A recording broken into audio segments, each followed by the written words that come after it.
NBA free agency show, Knicks Offseason Central. Salute to everybody in the chat once again. Hit that thumbs up button for you boys. CP the franchise here, my guys, Alex Rataros, the Stratocaster, and JD from JD Sports Talk. Fellas, how we feeling today, man? I'm feeling good, CP. I'm ready Let's go. ready to roll. Wrap. And Yep. as you can see, I'm here for CK2K. Got the Oof. black blazer going. Yeah, man. We want Uh, to send our condolences to CK2K. We're gonna get into that in a second, man. But real quick, fellas, earlier today I came on and reported that sources are telling Knicks Fan TV that the Knicks are closing in on an agreement with one Evan Fournier on a 3-year deal worth about $18 million per year. Nothing finalized yet, but the Knicks and Evan Fournier are coming close to a deal. This was one of the guys I talked about last night, man, in my free agency predictions. A guy that I feel like can help this team, man. This is one of our targets at the trade deadline. A guy that can space the floor. Obviously, we know he's a sniper. We know he's a good three-point shooter. A guy that has some playmaking potential. He's 78th percentile in assist percentage, so he can put the ball on the floor, which is something that the Knicks were sorely in need of, especially when it came to the playoff time and they were exposed. While we don't know if this is a Bullock replacement, I still think this is a good pickup on a good deal. Al, I'll start with you, man. What's your take on the Fournier news? Fournier is going to be a good signing. For me, he's not necessarily like a wow signing, but it will be good just to get another playmaker, a guy who can space the floor, someone who can give you that dribble penetration that Tom Thibodeau wants, especially on the wing. So it will be a good signing for the Knicks. We'll see what the contract is. We'll see what the final details. I think you said around 18 million annually, correct? So yeah, I don't know. I'm not too high and I'm not too low on Fournier. I just see him as a guy who's going to be he's going to be a stopgap at the wing. He can just help us for the interim. He may be able to take us to like another level that we were missing from like Reggie Bullock last season. Just a guy who can create something for himself and create for others. So it'll be good. It'll be a good addition for sure, but it's not something that I'm going to be too hyped about. JD, how about you, man? I think, as it is with all the potential signers in this offseason, I think we're all going to have an opinion depending on what the contract is, what the details are. So if it is, in fact, 3 years at 18 million per, you guys are probably seeing some of these reports already or some signings going around. People are getting paid. And so he might end up being, a solid deal at 18 per. And I think is a nice addition. There's other reports that we'll get into that I think coincides. So I think, as the roster gets built and other pieces are being put around this signing, I think this signing will end up looking better. As I mentioned yesterday, he shot 55% from the corner three last season. The season prior, he shot 52% from the corner three on 67 attempts. He's shooting, in his NBA career, he's had 9 years, 4 years. He's had over 40% from three. I don't think he's had a year under 35% from three his whole 9-year NBA career. Mm-hmm. So this is a professional scorer, and this is a sharpshooter, CP. So I think it's a solid signing. And now we having more news, more breaking news. So to everybody in the chat, hit that thumbs up button for you boys. And the rumors are true. The Knicks are running it back. Nerlens Noel, JD, 3 years, $32 million. The Nerlens Wall getting the bag. Talk about loyalty. Talk about the CAA Kentucky connection. Taking care of their guys. Nerlens getting the bag. Alec Burks getting a pay raise. 3 years, $30 million for Alec Burks. Wow. So the Knicks look like they are running it back, fellas. JD, I'll go back to you, man, because we talked about this Noel thing last night. I didn't think they were going to go multiple years for him, man. What's your take on this? Yes. Let's see. 3 years. Let's see what the details are again. Is there a team option? Is it, the details will say a lot. But as I mentioned yesterday, I never ruled out the potential re-signing of Nerlens Noel for the simple fact, if you just look at the clues from Tom Thibodeau's previous tenure with Joakim Noah in Chicago, and Karl Anthony Towns is a franchise player. He tried to get that out of him. But at the center position, he just loves 48 minutes of rim protection. And when Mitchell Robinson was healthy with Nerlens Noel, he got 48 minutes of rim protection. And so I think that's an important ingredient and formula to be able to execute his system. And when you have a signing like Evan Fournier, who's not necessarily a great defender, Evan Fournier is going to get a lot of minutes. I think rim protection becomes even more paramount, depending on some of these other guys you're going to resign, especially if you're going to lose Reggie Bullock, who is a solid defender. So I think on the basis of Tom Thibodeau, we've seen it with Jericho Sims. He just loves shot blockers. He loves athletic centers, and Nerlens Noel was a career high in blocks at 2.2 blocks last year. CP, when you were doing the mid-season grades last season, there were a lot of people that thought Nerlens Noel was the unsung hero. Listen, trust me, he was, because when Mitch went down, we had no rim protection. You're right, but 3 years, $32 million now, and then what are we gonna do with Mitch? See, how much are we gonna invest in? That's crazy. Go ahead, bro. The deal's kind of crazy to me. Go ahead, bro. What's interesting is you bring up the good point. CP, it's what are we doing with Mitchell Robinson now? Because you're paying Nerlens Noel for 3 years, $32 million. Yeah. Like Mitch, we don't know what Mitch is going to command, but this is just it's essentially insurance because they're not sure where Mitchell Robinson is going. Yeah. They may look at Mitchell Robinson's the multiple agents that he had in the NBA. They may look at his injury history right now. They may look at it they're questioning him. At the beginning of last season. As you reported, they weren't necessarily happy with him and how he came into to training camp and practice out of shape. So I think this is just another reinforcement for Mitch saying, hey, we're going to give you the tryout again this year. If you're healthy, let's see what you can do. But we got our insurance in Nerlens Noel. We got our backup center. And I think they're saying we can move. I think they're also saying, look, we can move Mitch too. Like they're happy to move Mitch at this point because they already locked up someone in Nerlens Noel to be that center. And he showed that he could be a starting center. He showed he could play a majority of minutes. Bro, at 12 million dollars, I would expect. You're going to pay $12 million for a backup five, bro? I don't know about that. No, and that's the thing. But that's what I'm saying. They have it. They don't have to move Mitch right now. But what this is saying is that they're going to move Mitch at some point. That's how I'm reading it. Is that he will be moved at some point because he's got a good contract, $1.8 million. Someone else can go take that, get some bad money off their books. Maybe you get a pick or a couple picks in return.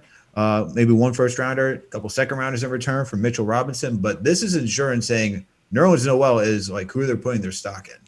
And just real quick, CP, as a clue to this potential signing, Wojnarowski's reporting that Kelly Olynyk, who we discussed on yesterday's show as a viable option, he's getting 3 years, $37 million from the Detroit Pistons. Wow. So, is this the market for these type of players? It seems you know what I mean? Hold on, because Jared Allen just got a 5-year contract for $100 million.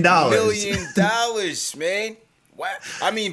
Jared Allen has a lot more promise than Nerlens Noel. Listen, I'm not hating on Nerlens, bro. I'm not hating on Nerlens. Don't get me wrong. He held it down as a solid rim protector off the bench, but as a limited offensive threat with no hands and does not get enough rebounds for us, it's a questionable deal. That's all I'll say. I'm happy that he's back.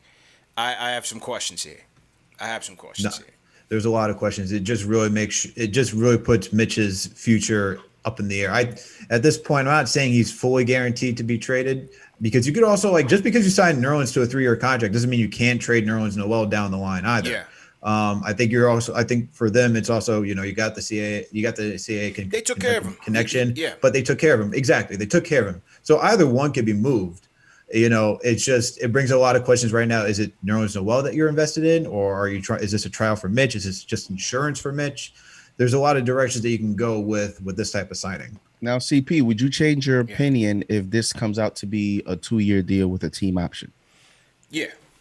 Yeah, I would. So it's dependent on the details for you. Yeah, it's a backup five, man. That's all I'm going to say. And again, a guy that, yes, he's strong in one particular area, but on the boards, we have no boards. We'll see how it goes, man. Let's get back to we'll get back to the conversation. I want to salute to the chat. Salute to everybody in the chat right now. Hit that thumbs up button for you boys. NBA Offseason Show, Knicks Offseason Central, #1 show for the fans by the fans. This is Knicks Fan TV Live, presented by Manscaped. CP, Alex Rotaros, JD in the building here. I want to salute the super chats. Marcus Kelly said, "CP, let it play out till next year. Mitch may be gone. Stop judging Nerlens too early. They can move Mitch or Nerlens next year if need be. Only 10 per." Okay, we'll see what happens, man. It sounds kind of steep to me, but the way these other contracts are going around, Jared Allen just got a dub. Hey, maybe that's not too bad, man. Maybe that's just the market right now. Rap Czar says Mitch is still wearing a boot. Okay, I didn't hear that, but I appreciate that, Rap Czar. And Paul Robinson, salute to Paul Robinson for the super chat. He says, "Run that back, ATL. We're coming for y'all." So Paul Robinson is happy with the deal. All right, that was Nerlens. How about Alec Burks, man? 3 years, 30. How we feeling about Alec Burks coming back, man? I'm happy about it, man. I'm definitely happy about it. We know you're happy. Yeah. Yeah. Yeah, I'm happy about it. It gives us another shot creator off the bench. As I said, Burks, at times, he came up clutch for us in many a fourth quarter, took a lot of pressure off guys, especially the younger guys off the bench. Reliable three-point shooter, can get to the free throw line, which is another skill that's valued in this NBA. And so I like the Burks pickup, man. I like bringing them back with Fournier potentially in tow. I think that's a nice tandem there. Yeah, I mean, you have, Alec Burks finished the season in the 99th percentile in isolation scoring. So it's really good to know that we have someone who can legit create their own shot off the dribble and just create for others as well. Like we had, and for others, like we saw him do the limited point guard when we didn't have D Rose, we didn't have Alfred Payton for stretches of the season. So it's good that we have, the third string point guard break glass in case of emergency. Mm-hmm. But to have him back, especially if he's coming back off the bench, definitely need him because he has that Lou Williams, Jamal Crawford. Not saying he's exactly those guys, but he gives you that type of presence where he just comes off the bench, microwave score. Some nights he's going to go 16 for 18 and really be that flamethrower. Other nights you're going to get 2 for 18, but the fact that he's a threat and you have to honor his shot because he can just go off at any minute, that helps the New York Knicks tremendously as the season goes on. Yeah, JD, how about you, man? Yeah, I mean, the Knicks last year in games that Alec Burks played were 27 and 22. And as I talked about Derrick Rose, when, the Knicks being 24 and 11 with Derrick Rose playing, one of the things I'm looking for in this offseason is get me the players that, when they played, the Knicks played well. When they played, the Knicks won. Especially since we were going into next season with expectations. We're going into the offseason with like 6-7 players under contract. So I like to see some players return, and he's one of them. Yeah. And I think the addition of Alec Burks complements Evan Fournier because we talked about Reggie Bullock being one of those guys. Now you have two guys. Evan Fournier in spot minutes can create his shot. You got Alec Burks now. So now we're adding, more playmaking to the roster at the guard and wing position. Yeah. So I think those complement each other from that standpoint. And listen, Alec Burks had a lot of clutch moments last year, gave us a nice game in the playoffs, was up and down. The only thing is I just hope that he is healthy and he can be available because that's my only knock on him is sometimes we don't know what's going on or, if we're going to have him available. So. Burks and Fournier, man. So we'll see what happens there. So to everybody in the chat, once again, hit that thumbs up button for you boys. How we feeling about first? Actually, you know what? I'll put it in a poll. I'll give me a fan poll. Let me know how you guys are thinking about the Nerlens Noel deal. Thumbs up, thumbs down, and Alec Burks. JD, let's go around the league, man. What else is being reported out there right now? Because you wore a suit today for a reason. Please explain to the chat what's going on, man. Well, as we all know, especially if you've been following, if you're a faithful follower of CK2K, KnicksFanTV, and Twitter, CK2K was the president of the Lonzo Ball to the Knicks club. And unfortunately, he has signed with the Chicago Bulls. It's a reported 4 years, $85 million. And, it's just unfortunate. And I'm wearing a black blazer as a funeral to CK2K. Our condolences. Salute to CK, man. I'm hearing rumblings that he's already crying. There's already stuff going on Twitter. He is trending actually with Lonzo. So, CK you is know, all good, brother. that's major news there, CP. I don't know how you feel about that. I mean, Lonzo Ball was Yeah. one of the most talked about targets with the Knicks. And listen, my opinion quickly on Lonzo Ball is just the fact that CP, we had a few opportunities to get him. We had an opportunity to get him at the deadline. It didn't happen. The great Ian Begley, as far as recent as a few weeks ago, was reporting that there was no consensus really in the Knicks front office. So those things indicated to me that maybe the Knicks were just never really interested in him. But I don't know what you think about that. It's questionable, bro, because like I said, what Tibbs likes, and straight from his mouth, he wants point guards who can put pressure on the rim. And if you're gonna go out and give Lonzo Ball over $20 million, I think you have to know for sure that he can do that for you. You know what I'm saying? I think it's a gamble. I like Lonzo. I'm not saying I don't like Lonzo, because he still could have came here and helped this team in many ways. But the one that Tibbs really likes is putting pressure on the rim, attacking the rim, getting to the free throw line, and Laney doesn't do that. So for 4 years, what was the amount? 25. He got 25 per. 85 he got million. 85 million. So 21 and a quarter per year. Yeah, I mean, I expected him to get that much. I just maybe just the Knicks didn't value that, or maybe Lonzo and LeVar preferred Chicago, man, because Chicago is always rumored to be the front runner in this deal, and so this could be a preference from Lonzo's camp, but we really didn't hear much interest in terms of free agency. We did at the trade deadline, so clearly the Knicks didn't value that. Al, go ahead and dish on the Lonzo thing. What are you thinking about it? I mean, at the deadline this past season, it was reported that Chicago was heavily interested in Lonzo Ball, and they were trying to make a trade for him at the deadline. They couldn't get it done. They then, I think it was more of a pivot to get Vooch to pair with Levine, but now you get Lonzo Ball, Levine, Vooch.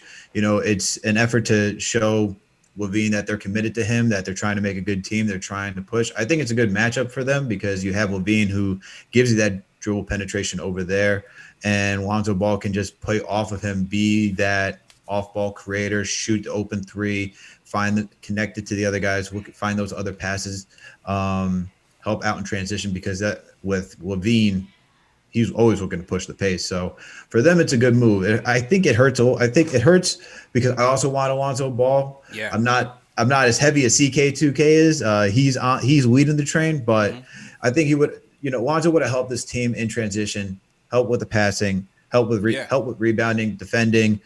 There's just so many aspects of his game. Even though if he didn't give you that dribble penetration, I still think it would have been a good enough investment for the Knicks just to bring him here, because it's still adding a piece to the puzzle. Sure, you may say, hey, he's not the point guard of the traditional NBA by driving to the basket as many times as you want, but you still have a very valuable player that you can use and get you that production that you do need, that you're lacking in. So, we talked about it last night. If the Knicks could swing for like a Colin Sexton to pair with him, that's a really good backcourt, in my opinion, to work with, because you have them working off of each other, off their weaknesses. So that's how I looked at it. It's not necessarily answering one problem right there. You could have still traded Lonzo Ball because clearly he still has value around the league. The Chicago Bulls were ready to invest in him. You had reports that the LA Clippers were ready to invest in him. So I think it's a missed opportunity for the Knicks, but not such a big missed opportunity to the extent where it's doom and gloom over here. I just thought they could have used him as a valuable player because he just gives you those type of things that we didn't have on the Knicks last season.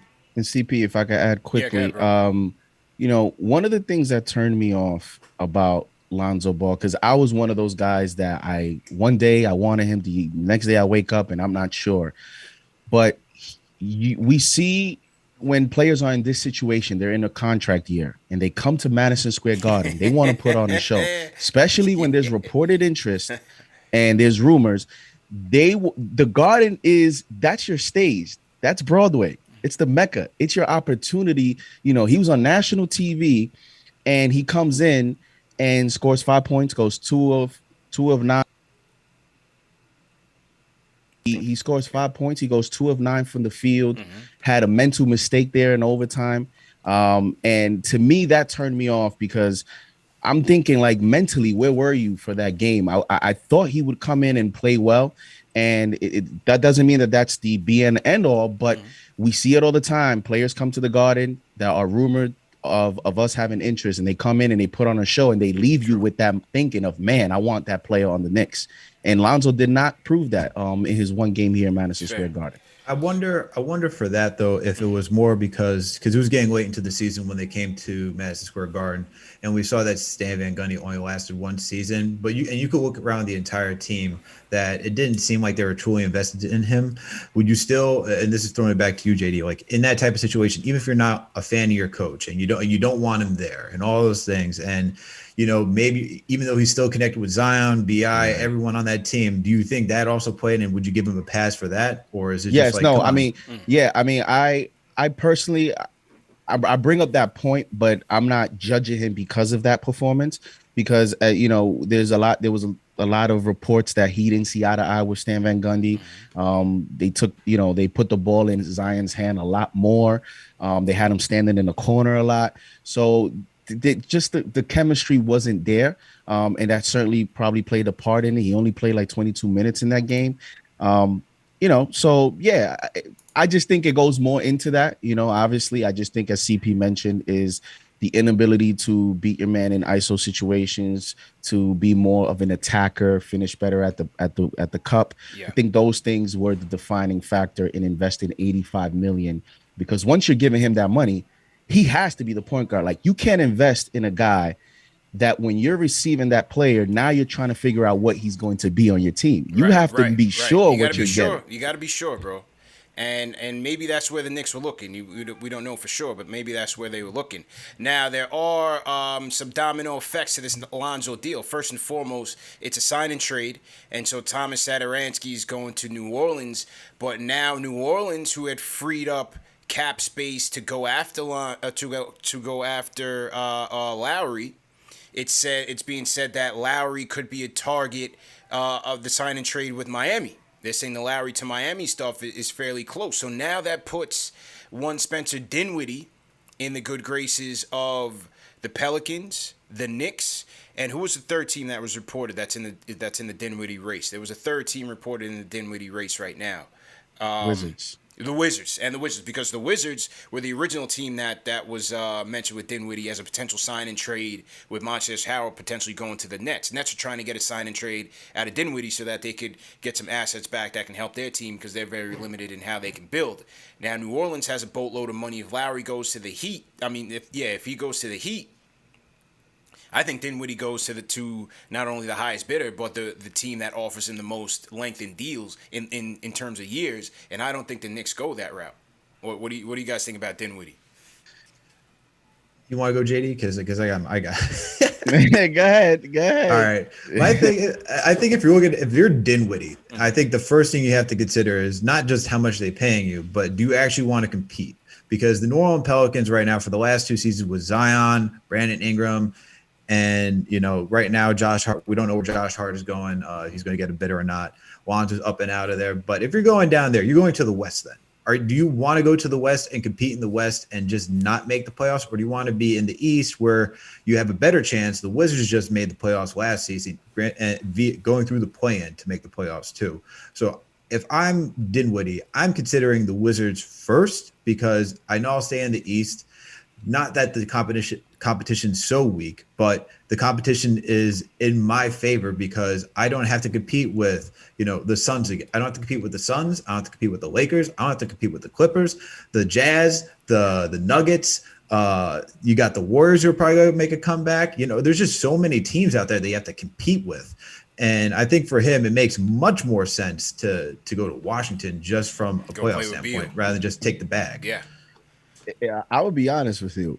Out of those situations, if I'm him, I'm trying to go to the Knicks. And I'm not saying that because I'm a Knicks fan, because I personally, I don't know if I would go that route, just because I want efficient players on the team. I want efficient shooters. And he's more of a volume scorer. His last full season where he played in 2019-2020, he shot only 30% from three, 33% the year before that, 32% the year before that from three. And, I'm looking for more efficient shooters. However, if I'm him, I'm trying to go to right next door, right? You are still in the New York market. And if you don't get the deal that you get, come here. And, we're going to be a playoff team, hopefully. And you increase your value the way that Nerlens Noel increases value, the way that Alec Burks increases value.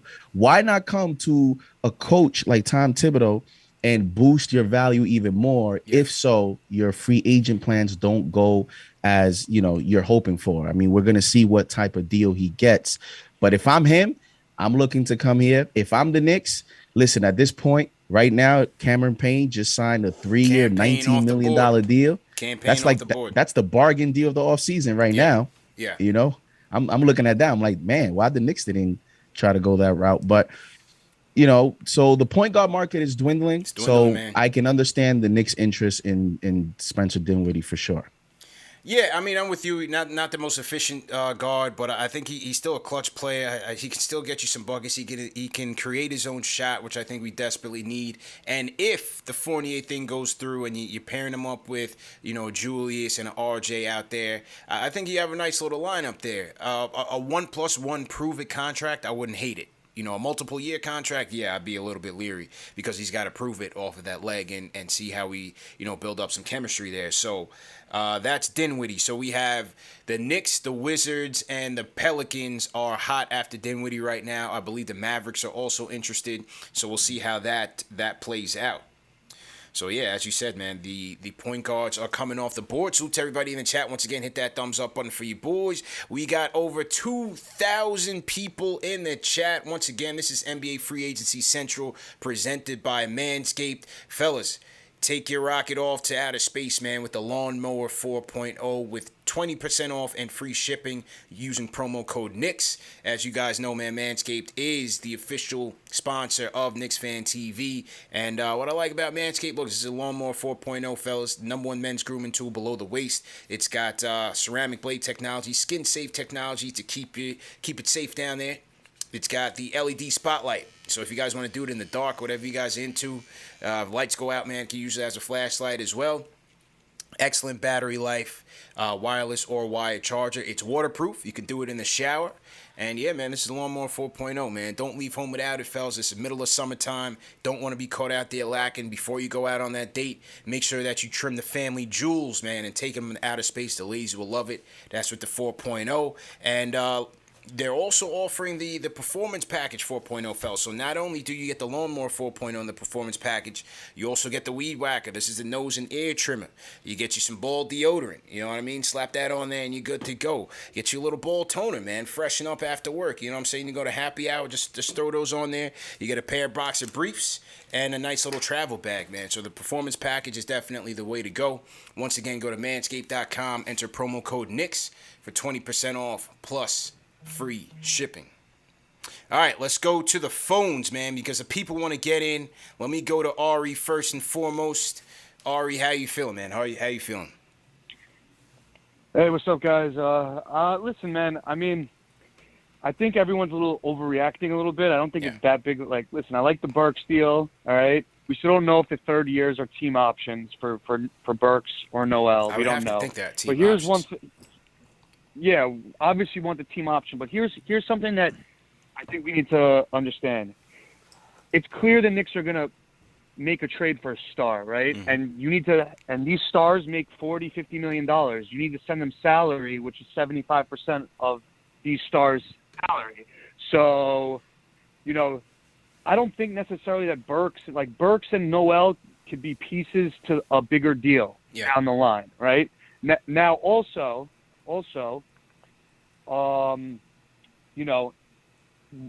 these deals, like, maybe Noel got overpaid a little bit, maybe, whatever. But here's the thing. When you have enough draft picks like the Knicks do, you could easily attach, a pick to Noel's contract to get him off the books if you do want to make room for a max guy or two max guys or something. Yeah. Basically, what I'm trying to say is that these deals, we might not like the length, right, of the length of these deals, but the amount of money that these guys are getting, it's not that bad, and we have enough assets to unload these contracts.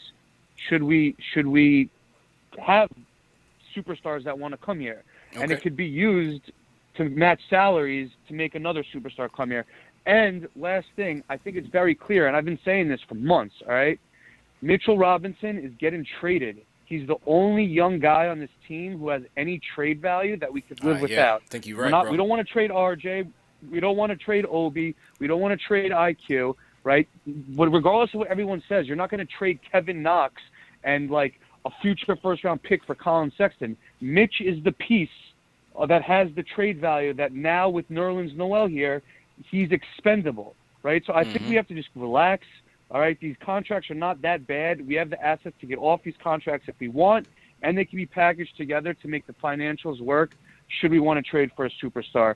But right now, my only concern is Derrick Rose. So if we could bring Rose back, I think we're all right. I'm not too upset right now. All right. Are we getting a 6 p.m. Ari being the voice of reason today? Okay, we appreciate the call, Ari. Good to hear from you, man. Solid stuff by Ari. But I got two things for breaking news right now. Miami Heat making moves, man. Let's talk. Miami Heat making moves. Adrian Wojnarowski just repeated 3-year deal and a sign and trade for Kyle Lowry is apparently in the works right now. Okay. And Duncan Robinson signed a 5-year deal, $90 million contract. There's your bag, CP. You want to give him the bag. You wanted to give him the bag. You help him get it. That's the bag, bro. Give him the bag. I see Torrey Craig went to the Pacers. 5-year, $90 million for the lights out elite shooting. Duncan Robinson. Wow. Give his agent some credit, man. Jason Gloshon. Man, oh man. 5 years. And they're giving Jimmy the bag, right? Yep. 184. Very interesting. Here's a quick point on that. Yeah.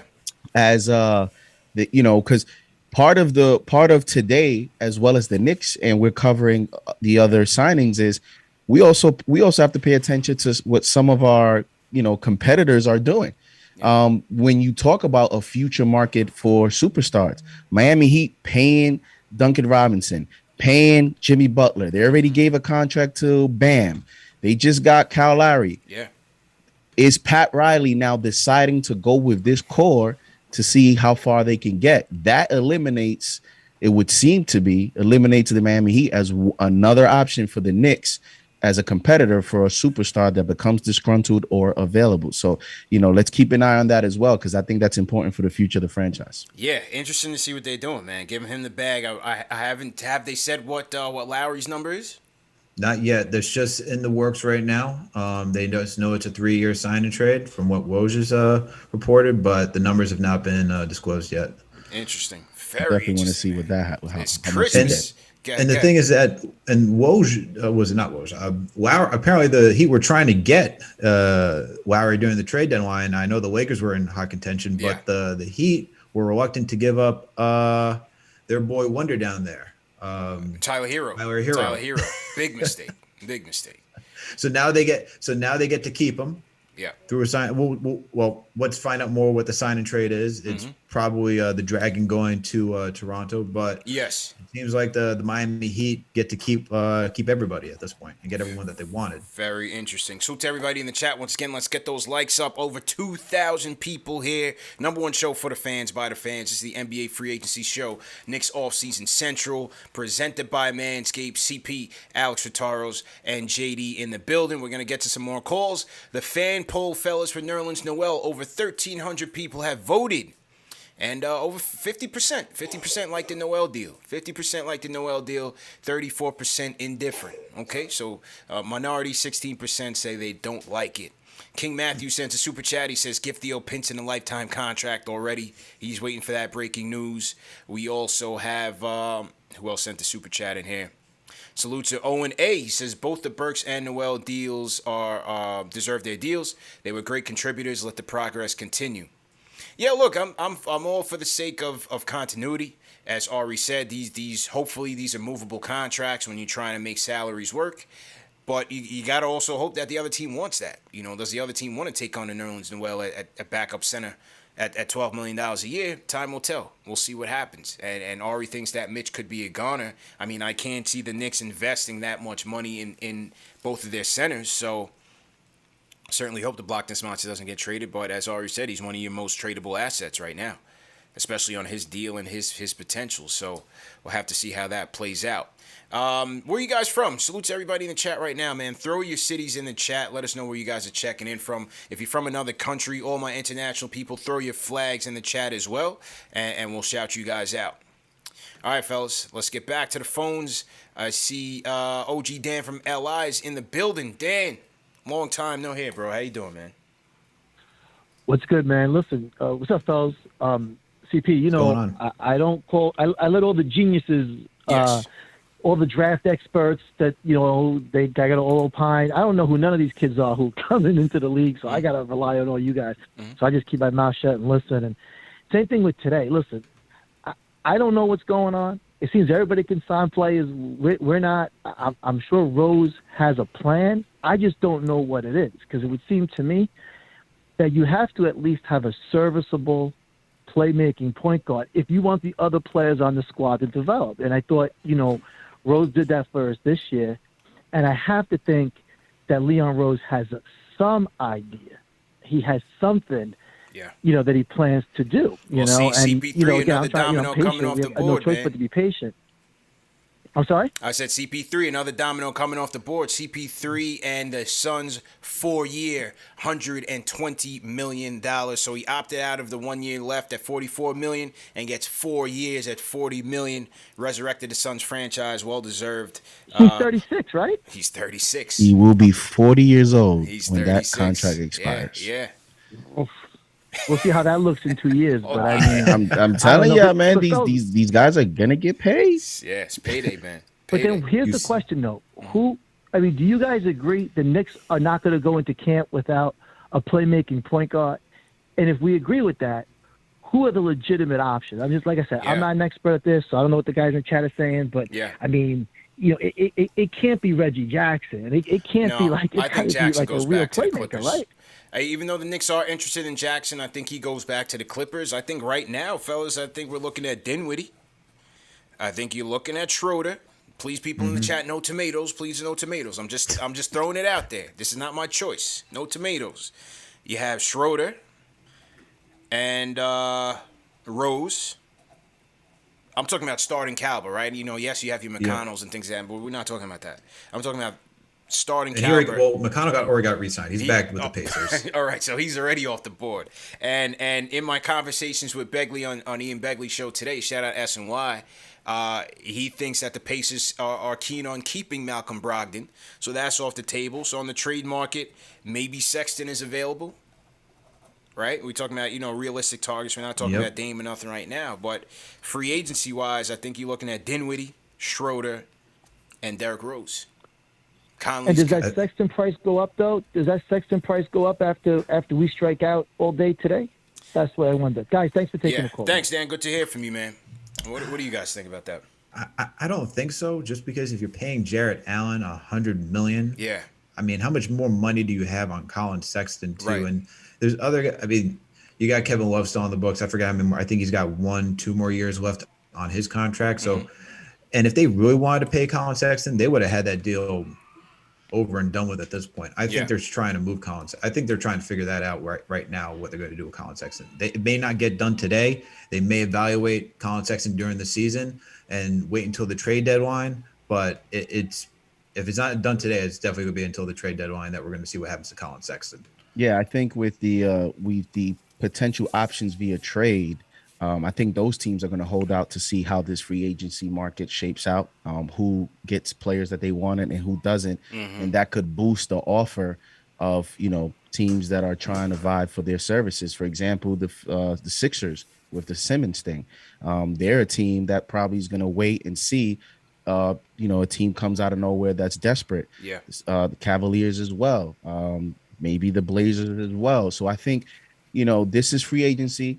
And I also think that, with whoever we go into the season doesn't mean that that's going to be our point guard for the duration of the season. You still have the trade deadline. There's still going to be activity going, after the season begins. So let's see what happens. But I think Sexton, as we mentioned yesterday, CP, we set the stage for today where I said, you're going to see tomorrow, either we're going to have to overpay, or do you rather go to the trade market and just give up a few more assets? It's either or.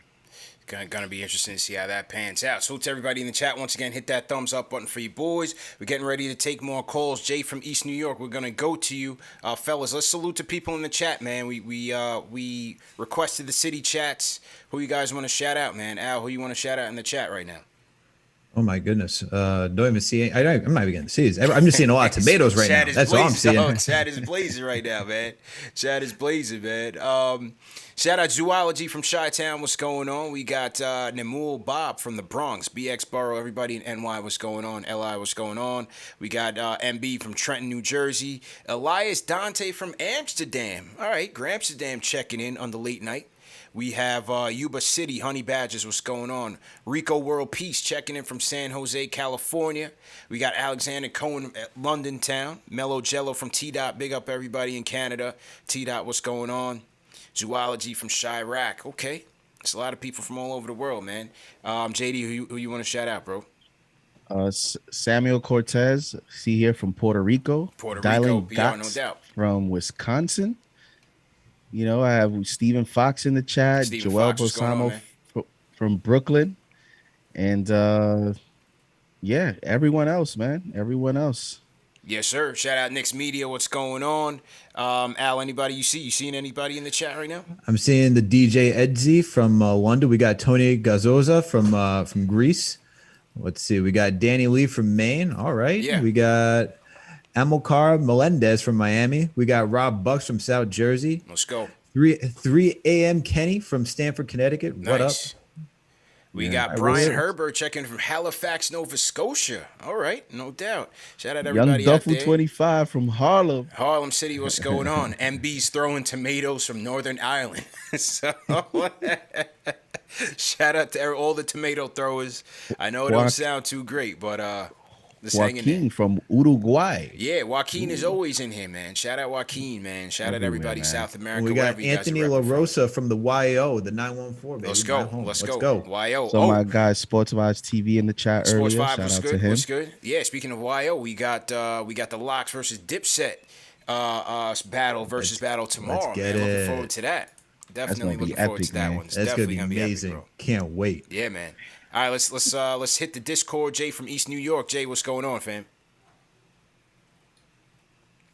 Jay, going once? Yo. Yeah, man. All right, so pretty much I'm liking the moves that I'm seeing so far. The only thing that we really need to, put a bow on it, we got to go and grab a point guard. And I don't know if it's going to be Dinwiddie or if we go for that trade for Sexton, but we definitely going to need a point guard that can, knock down some shots here and there. But if we get Fournier, we already bought Burks back. You know what I'm saying? I think it'll be enough shooting. I don't think the shooting is going to be our problem. I really just feel like now we just need a playmaker. I like the signing for Noel because I feel like it keep Mitch on his toes. Mitch got to grind for that. If he wants that big contract or if he wanted to be looked at as, that future key cog, then now's the time to shine. You feel me? Come into training camp healthy, do everything the coach asks you, get on that court and ball out. You feel me? Noel at this point, he's pretty much a niche player. He's going to block shots. He's going to run the floor.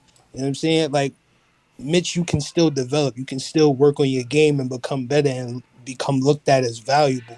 So I don't know why everybody's in a rush to trade Mitch, because if we put Knox together with like a second rounder or a future first round pick or something, we could get him out of here and get something back in return. We have other value. Obi, even though he hasn't shown much, but he still have value too. It's a lot of different options we have. So right now I'm just sit back and wait mode. You feel me? I'm supporting everything. Whatever we do, as long as it's for the better, then I'm rocking with it.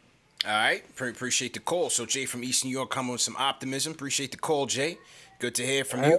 All right, let's go. Let's hear from Jay. We've been trying to connect with Jalen Julius for like the past 3 shows, man. Jalen Julius, you up next on the Discord. Hopefully we could connect right now. What's going on, bro?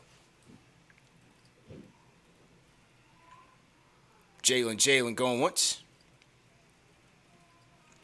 I don't know, man. Jalen, you might have to get some rocking with your Discord. At this point, it's got to be your setup, fam. We got Jay from East New York. All right, Jalen, if you can hear us, call in on the phone lines, fam. I'm not sure, or Dave check in with him and see if you can hear him. I'm not sure why we can't connect with Jalen on the Discord. Jay from East New York always comes through. Let's go back to the phones. Joe from Yonkers. Joe, what's going on, man?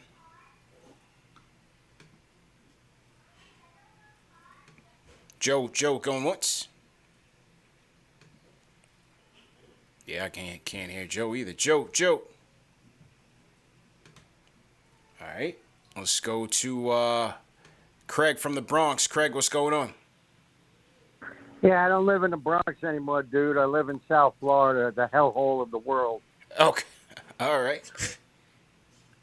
But I do have a lot of sources. I used to referee in the NBA Summer Leagues for 11 years. Okay. And I have, here in Palm Beach County, Yeah. one of the best in the world, Michael Jordan, who lives about 10 minutes from me. All right. I see Quick him flex. about Quick 5 flex. times a year. Okay. I will tell you this about the Knicks. They have a plan. Mhm. Derrick Rose will be back. Okay.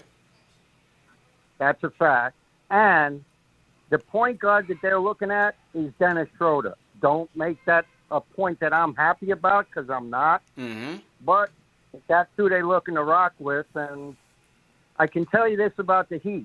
They got big problems because they just extended Butler at $188 million. Yeah, Ryle's going in. He's gone too far in. That Duncan Robinson contract put them into luxury tax, though. Yeah. Yes, it's interesting, So I man. expect to see Tyler Hero or Bam traded. Now, you think the Knicks would be interested in a Tyler Hero or a Bam? Well, Bam, I'm not so sure. You know, with Randall here, I'm not so sure how they would make that work. But hey, you never know with the Kentucky connection, man. We'll see what happens. That's right. But, you know, I can't see Riles giving up on Bam that quickly. And if he did, I think he'd be trying to go for a bigger fish in terms of a trade. So, Well, the Kyle Lowry deal is going to be heavy. Yeah, I can imagine. Wait, You know, would the now numbers you got- come out on the Lowry deal? It's looking like 3 years, $120 million. Okay. All right. That's what it's looking like. It's not official yet. Yeah. That's what it's looking like. But think about this. 120 to Lowry. Yeah, you gave up Dragic $19 million. Big deal. But you just paid out 35 to 40 to Lowry. Now you signed Duncan Robinson, who they were sure were going to let go. They didn't. And you bring in, what do you call it? Or now you got Hero and Bam. Yeah. They're in luxury tax hell. They're in luxury tax hell. Appreciate the call, you know Craig. what? Appreciate it, man. Appreciate it. All right, so Craig, My man's plugged in. Yo, Seemed he's like- tapped in, but he was tight. You know, he said he's in a hellhole in South Florida, but he lives But then next he to lives MJ. 10 minutes. He's We go tapped from in 10 with minutes the from Jordan. Heat. I mean, Craig, That's it sounds living. like you live a good life, man. I mean, I'm sure if you live next to MJ, you got a golf course nearby. You know, you're pitching and putting Yeah. out there. He said 120 for Larry. If he's right, Yo. Yeah, we got to check that. I don't see that anywhere. But that's what I'm saying. He's giving details. I'm like, he must be plugged in. Yeah, sounds like he's tapped in. I mean, I wanted to ask him what else is going to happen for the Knicks. Yeah, man. He's down in South in the hellhole in South Florida next to MJ. All right. No doubt. Craig, appreciate the call, man. You go always welcome to call back in, man. Hopefully things turn around. Shout out to Reese with the super chat. He says, with the contract Miami gave Robinson, does that raise the bar for the Knicks to re-sign Reggie Bullock?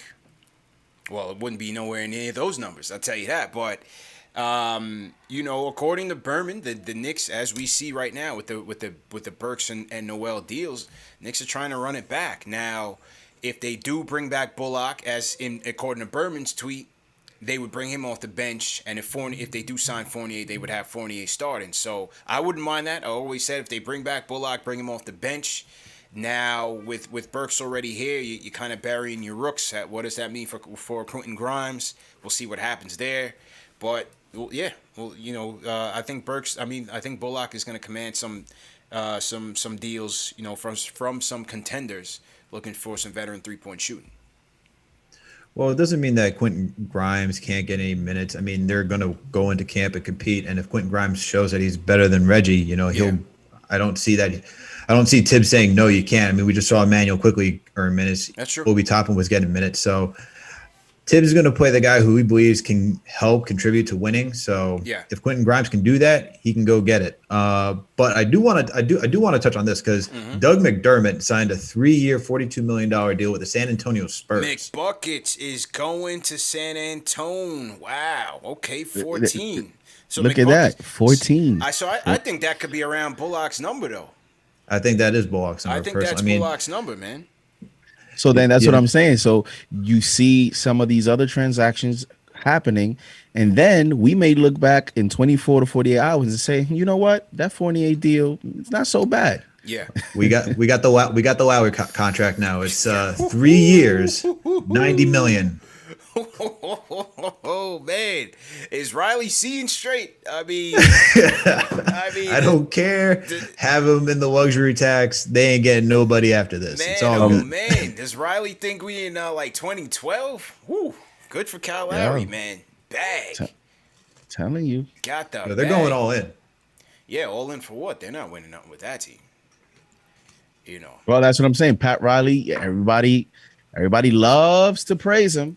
And the Knicks don't know what they're doing, and Pat Riley is this genius. But it would be interesting if the Knicks were paying out this money, what the landscape and the people would be saying. I'm just saying. Well, I mean, if I wouldn't have minded the Lowry deal on a 1+1, but definitely not at like 2 years guaranteed. They can't do that going into 2022. No chance.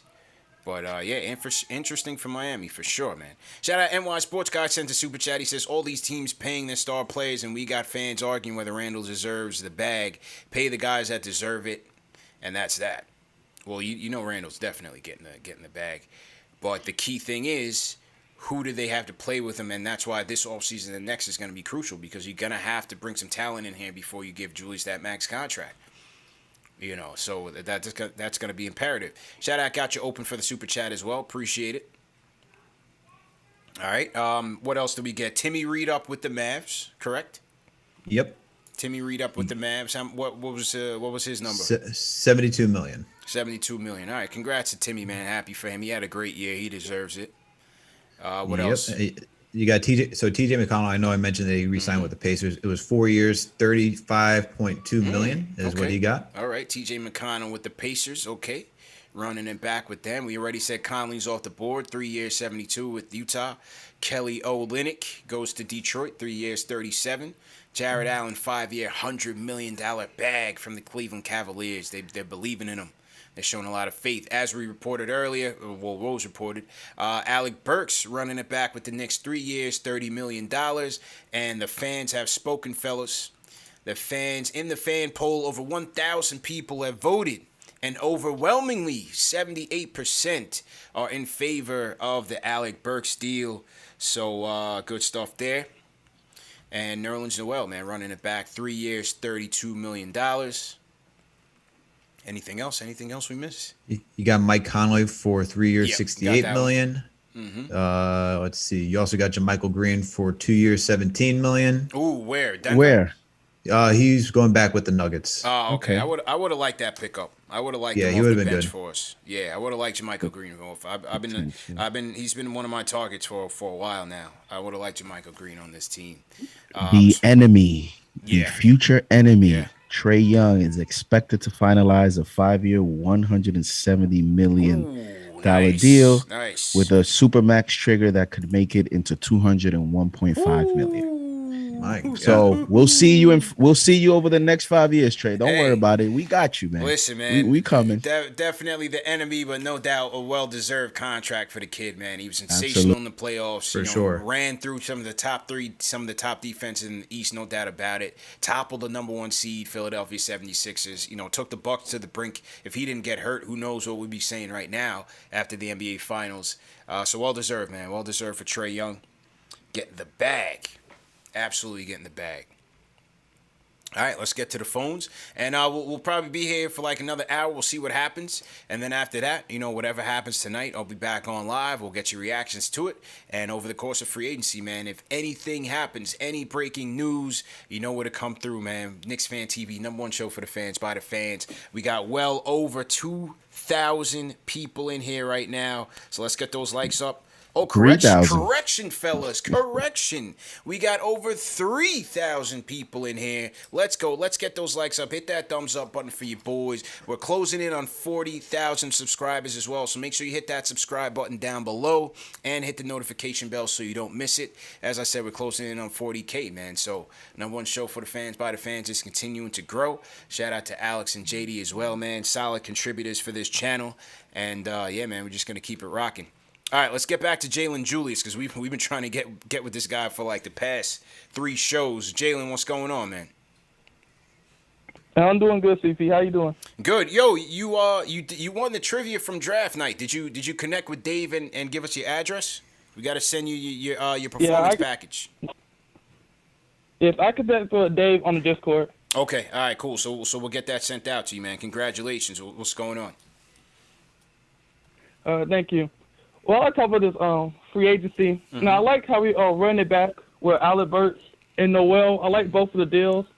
You know, just 3-year deals, not like long-term deals like we used to do back like 5 years ago in the back on the old GM. Mm-hmm.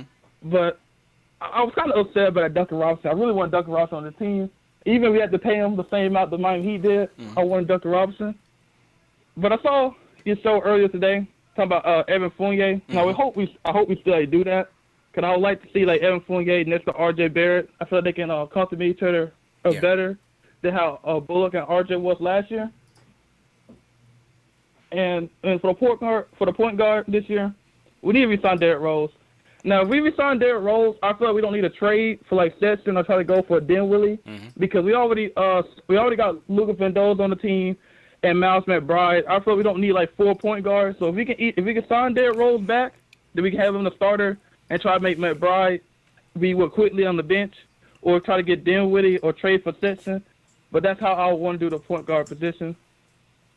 Okay. Appreciate the call, man. Appreciate the call. And also, before I leave, I want to shout out Ari. Ari told me to shout him out. I want to shout out Ari. I didn't want to let him down. Ari just called in, man, and he wants all the attention. He's taking all the attention from the show, and he's in the chat wilding out. So, all right, shout out to Ari, man. Shout out to Ari, man. Yes, and also for the memes. So those people don't hate me for it. Yeah. But for my community. Yeah. The Frank Hive is still here to come. Okay, I don't care if they get called for offer. The Frank Hive is still here to come. Jalen Julius is not. Have a good day, guys. Appreciate you, man. Jalen Julius is not giving up hope, people. He is a card-carrying member of the Frank Hive. So he's saying when it's all said and done, do not sleep on the return of the French Prince. Were you going to say what I think you were going to say, Alex? What's that? Semi-breaking news. Oh, what's going on? Berman is reporting. He says Dennis Schroeder, Spencer Dinwiddie, Reggie Jackson are point guards still on the board, but I am told Derrick Rose is likely to work out a deal. Oh, okay. All right. So there we go. Derrick Rose on the way back. Knicks are running it back. Okay. Listen, this is necessary. This is a necessity. And it was a necessity, man. We have nothing in the bag right now. If they bring him back, again, can he start? How many minutes does he go? You know, we have IQ on the depth chart right now. We have Miles McBride on the depth chart. We know that Rokas is going to go. He's playing in Summer League, Rokas, from Lithuania. But then he's going to go back to Barcelona. So he's off the board. And so, you know, maybe it's a Rose IQ tandem, fellas. What do you think about that? To start? Yeah. Like a Rose IQ tandem? That'd be nice. I mean, not to start together, but I'm saying a Rose start IQ backing them up. I mean. Oh, okay, okay. I thought you were talking about them as a backcourt starting. I was like, that'd be nice. That'd be a nice leap. But I think the question with Rose starting, because we saw this in the playoffs, is that we had the ball in Julius's hands throughout most of the season, right, as our primary playmaker. And then once Derrick Rose got inserted into the starting lineup, it didn't really work out that well with both of them playmaking. Maybe they needed full offseason in order to get that balance corrected. But that's the most interesting aspect of having D Rose in a starting rotation with Julius Randle is how will they manage that playmaking? Who's going to be the dominant ball handler, which I would expect it to be Derrick Rose because he is the point guard and he did that for the second unit. And he's done it for most of his career. It's hard to see him just playing off ball.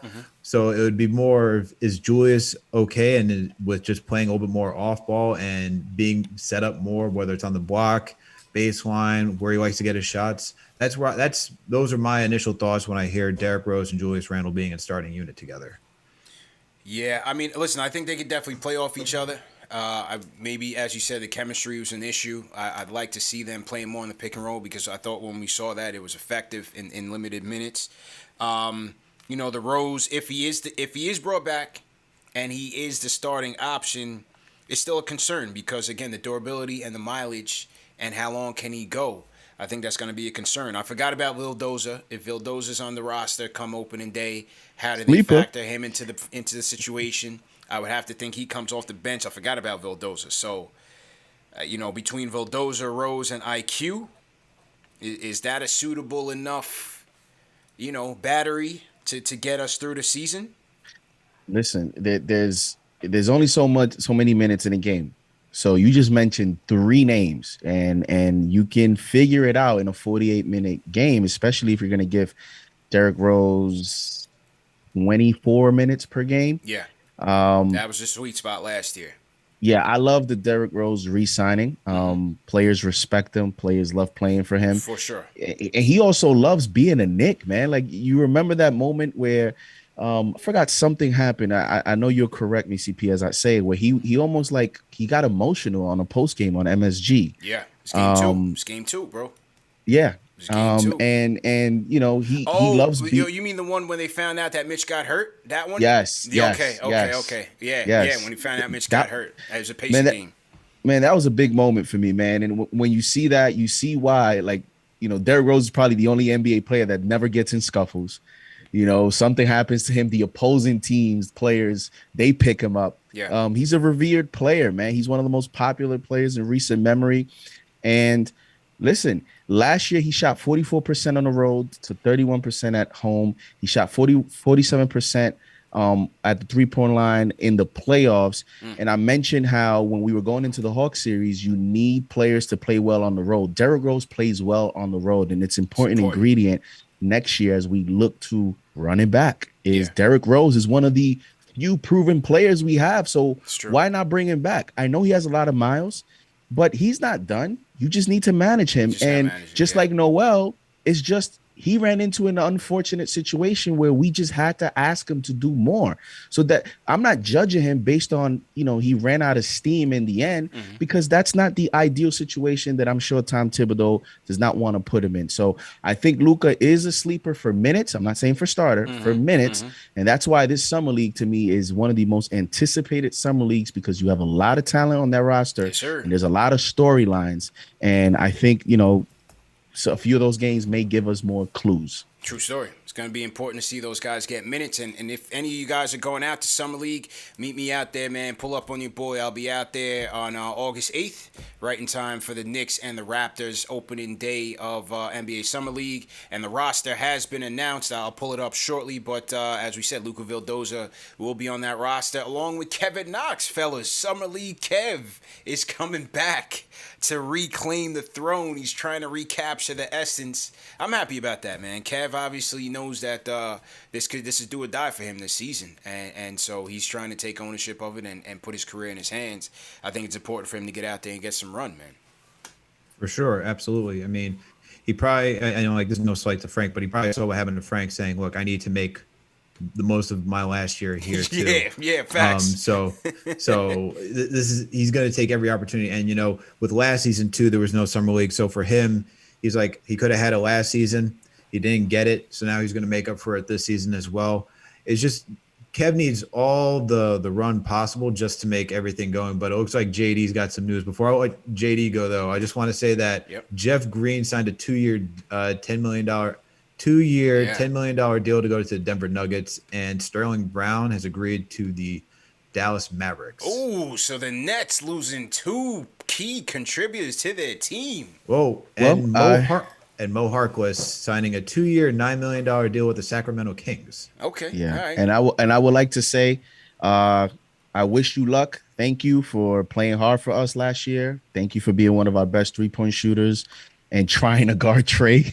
Reggie Bullock is going to the Dallas Mavericks. Wow. So Wow. Bullock is out of here. Going No to the details Dallas on the deal, Mavericks. but Mark Stein is reporting he is nearing an agreement with the Mavericks. Reggie Well, there you go. Bullock to the Dallas Mavericks, ladies and gentlemen. Okay, well, look, man. Quentin Grimes getting minutes. Yeah, Quentin Grimes definitely getting minutes. I think that brings us closer to Fournier. We'll see what happens. Nothing finalized as yet.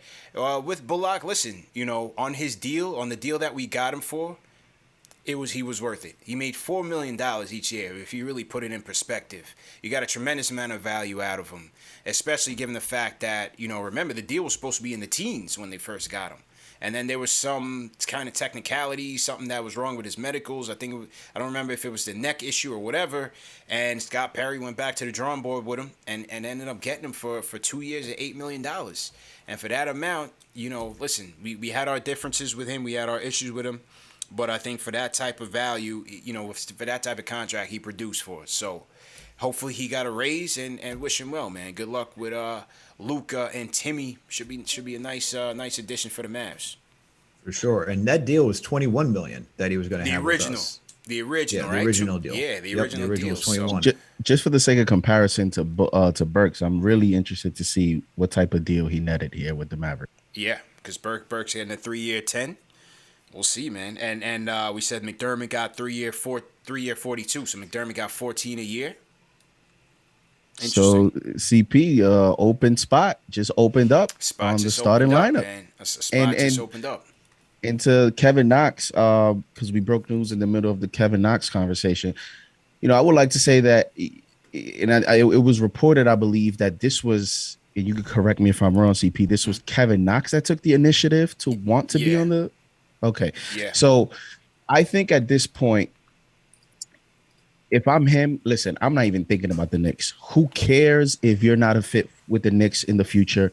This has now become a situation of you want to increase your value and you want to be a valuable commodity, whether it's for another team, so what?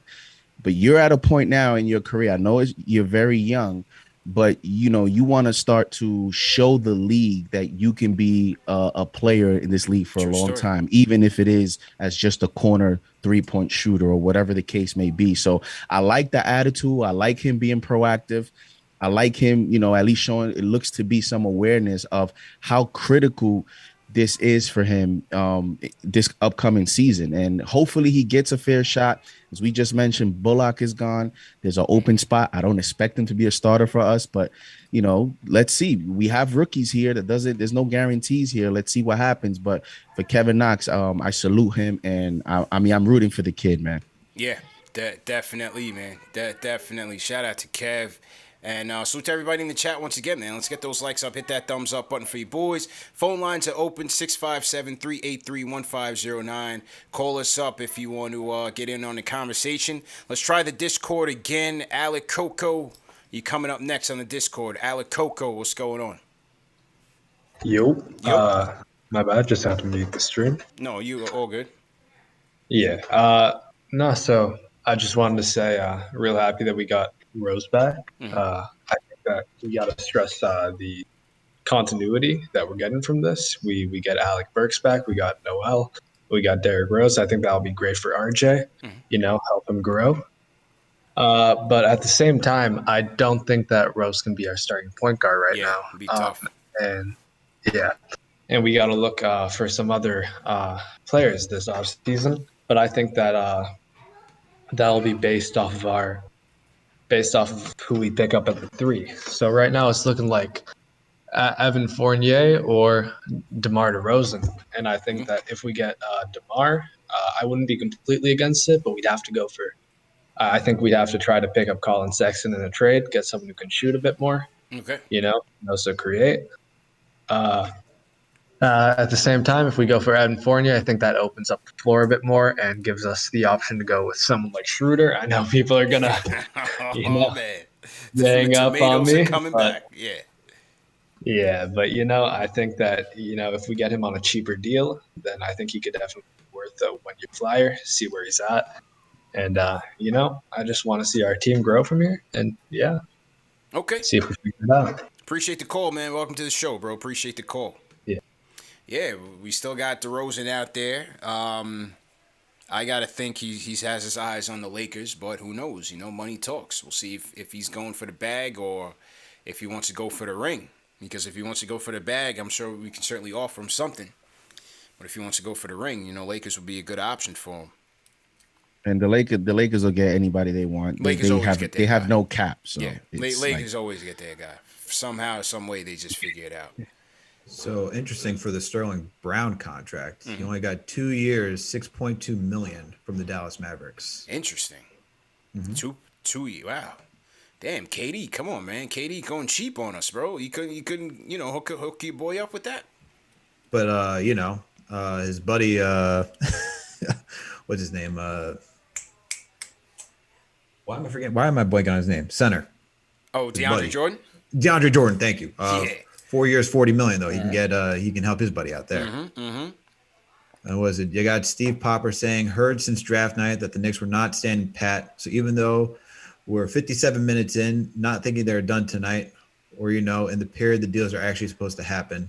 Still some interesting pieces available, at least not announced. DeRozan, Dinwiddie, Fournier, Schroeder, Jackson.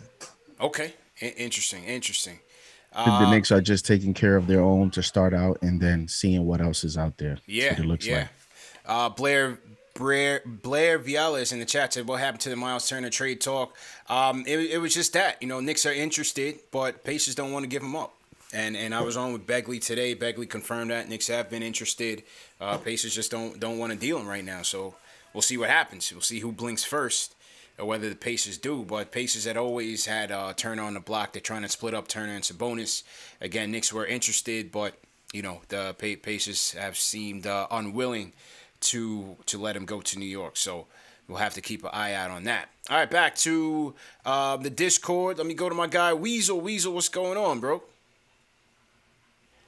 Confirm that Knicks have been interested. Yo, CP. What's good, bro? How you feeling, bro? I'm good, man. How you doing? How's everything? Yeah, doing all right, man. How you feeling today, bro? Oh, it's a little hot out in here in Phoenix. Yeah. Paul got his bag. I know the locals are happy. I'm a little frustrated. I don't know what's going on with the Noel thing. If he can catch, I'm all for it. But just the Butterfingers, man. I don't know. Yeah. Hopefully that $12 million gets him some new hands, man. Hopefully. Get some hands transplants or something. I'm hoping, man. I like the Burks thing. I'm glad Burks is back. Okay. I'm hoping there's a big one, man. There's so many years in a row now where we're just waiting and just disappointed every time. Like, I'm glad we're running it back. The continuity thing is big, but man, just give me something. I need to pop a bottle of champagne in Vegas, CP. Like, I need a reason to, I know, man. I know. I'm still waiting. Still waiting on that announcement, man. But it could be a ho-hum off season. And listen, I think we're just looking for some progress to continue to build on what they did last year. Continue to have some chemistry. Hopefully, Julius maintains his momentum. You hope RJ takes a step up. Want to see something from Grimes. Somebody sent a super chat. Salute to them that said, Grimes is going to surprise some people. So definitely have to look out for that. And just another step forward, man. I don't think we can expect championship aspirations or anything close to that. But just another step forward is all we can hope for. For sure. Just a little prize for the patience, Yeah. Just something for being so patient. Grimes, I will say, my bad. I know you got to move on. No, you good. Grimes, when we drafted him, immediately I'm just like, what are we doing? We're dropping back. Oh, did we lose him? Weasel going once. Weasel. Yo. Okay, yeah. Go ahead with your Grimes. My bad. Yeah, Grimes. If you watch some of the footage on him, he's good, man. It's an upgrade over Bullock, in my opinion. Potential with potential now. He's got to prove something, but that's an upgrade instantly. I'm not mad at that at all. Now I just need the gift, man. Yeah. I hear you, man. Well, we'll connect. I'll call you probably tomorrow, and we'll connect on Summer League, man. So definitely love, appreciate my boy. the call, Hope bro. Everything's well. Y'all keep killing it. Yes, sir. Appreciate you, man. That's my guy, Weasel. Appreciate the call. Salute to everybody in the chat. Once again, hit that thumbs up button for you boys. Over 3.4 thousand people on the check-in, fellas. Let's get those likes up. Hit that thumbs up button. Number one show for the fans, by the fans. Closing in on 40,000 subscribers on KnicksFanTV. So make sure you guys are hitting that subscribe button as well. And who's your free agent target? People in the chat, man. Throw your of the people that are left. Where do you want to see the Knicks go here? As you said, we have Dinwiddie, Schroeder, DeRozan. We have, Kawhi Leonard. You want to make a trade. Stop raising the expectations, man. Yeah. Stop raising the expectations. Yeah, that's out the question. But yeah, man, throw your picks in the chat, and we'll talk about it. Definitely want to shout out some of the super chats that have come in. Salute to Unlimited Box. Is that the name? Unlimited Box? Unlimited Box says, explain the Knicks' plan given Thursday's draft. We're running back BC players. It takes a minimum of 2 A's to win a chip. How do we get there? Listen, we all know that we need superstars here. There's no doubt about it. But if your hope was that they're just going to toss everything out and go get Damian Lillard here, that's not getting us any closer, man. You know what I mean? It's not getting us any closer. Ideally, yeah, you would love for them to sign Kawhi Leonard and then go trade for Dame and stuff like that, but the Knicks are just not in that position, man. You're going to have to taper the expectations and understand that it's going to take them a while to get to that point. They're just not there yet. Yeah, and if you see the trend recently, usually these teams, when they're ready to go into championship contention, they do it in one-off season. You see what happened with Kawhi and Paul George? Boom, one-off season. All the LeBron teams, boom, one-off season. You know, it looks like – so, in other words, for the Dame talk, if you're not going to get Kawhi, does it make sense to get Dame and have him buried here for 2-3 years, and then what? When he's 34, you're ready to contend? Like, you know, the Knicks must have a concrete plan on who those players are when they feel that they're ready to just give everyone or all the assets away. So. Yeah. If you don't have that plan, then you just got to continue to build. You got to continue to build, man. This is what a lot of people have been saying. Yeah. I told you, CP, once the moment gets here, the energy changes. Yeah, you get a taste of the playoffs, and now everybody the expectations are through the roof, bro. The expectations is through the roof, and we just got to temper it a little bit. Yo, listen, regardless, this was going to be a lackluster free agent class. This was never going to be a great one. Doesn't change. Yeah. And more people go off the board with that. We got Gary Trent Jr. signed a 3-year deal, $54 million to return to the Toronto Raptors. We got Furkan Korkmaz agreeing to a 3-year deal, $15 million to stay with the 76ers. And then we got one more. Bobby Portis, OG, Bobby P. Where's he going back to the Milwaukee Bucks, 2-year, $9 million deals. He turned down offers, potential deals from the Mavericks and the Heat, to stay with the Milwaukee Bucks because he believes in loyalty. Loyalty, man. And with that investment in Gary Trent Jr. and Scotty Barnes being drafted, in about 5 minutes, we should start hearing the Siakam to the Knicks rumors. Hey, we'll see, man. We'll see what happens there. Somebody in chat said Sterling Brown. Am I getting the wrong Brown? Somebody said Sterling Brown didn't play for the Knicks. Who's the Brown that was just Bruce Brown? Bruce Brown. That's right. So no, there wasn't a guy on the Nets. I thought it was I mixed up Sterling Brown with Bruce Brown. Bruce Brown was on the Nets, correct? He was the one that was running all over the place, couldn't score for nothing. Okay. Yep. All right, no doubt. All right, who cares about them anyway? So to everybody in the chat once again, hit that thumbs up button for you boys. Shout out Lucas Giuseppe checking in from Brazil. Lucas, what's going on, man? Appreciate it. Appreciate the shout out. It was Eric Nephron GFR sends a super chat, says you're going to be pleasantly surprised with Quentin Grimes. He's lights out shooter and plays with effort on defense. Okay, appreciate that. Trini2D8 says, who are we fooling every year? We say let's wait till next year free agency class or the following year, only to be disappointed. We can't draft or get free agents. SMH. Look, man, I don't know what people expect, man. Listen, there's 30 teams in the league. Some guys are committed to playing for their own team, like Gary Trent Jr. The Raptors weren't going to let him go. Raptors weren't going to let that walk out the door. No way. I mean, you just traded Norman Powell for Gary Trent Jr. and I think was it Toronto got Rodney Hood in that deal too. Right. But the whole point, it's essentially a deal for Norman Powell and Gary Trent. They want to have the contract flexibility to match any offer to gauge what his market could be. That's why they did that trade. And he's also young, up and coming, versus Norman Powell, who's I think it was 28. So he's right now in his prime, but he's going to command a major contract. You know, he's still on the board right now. We don't know if he's re-signing with Portland. I would expect that he would re-sign with Portland just because Portland's got to do everything in their power to keep Damian Lillard happy. So I'd expect a big contract for Norman Powell coming down the pipeline anytime soon. And if they want to keep Dame happy, as you said, they better pony up that guap, and that's another thing. So, listen, you know, they're not just going to sign people just for the sake of signing people. It has to be calculated and with a plan, and you know, people aren't going to be happy about it, but it's just going to take time, man. This was not going to be an off season where the Knicks were going to just be thrusted from a 4-seed team, borderline 4-seed team, to championship contender. It was never going to happen this way. And CP, I just think the Knicks are just going to be, based on the way the free agency is structured and their cap and their situation.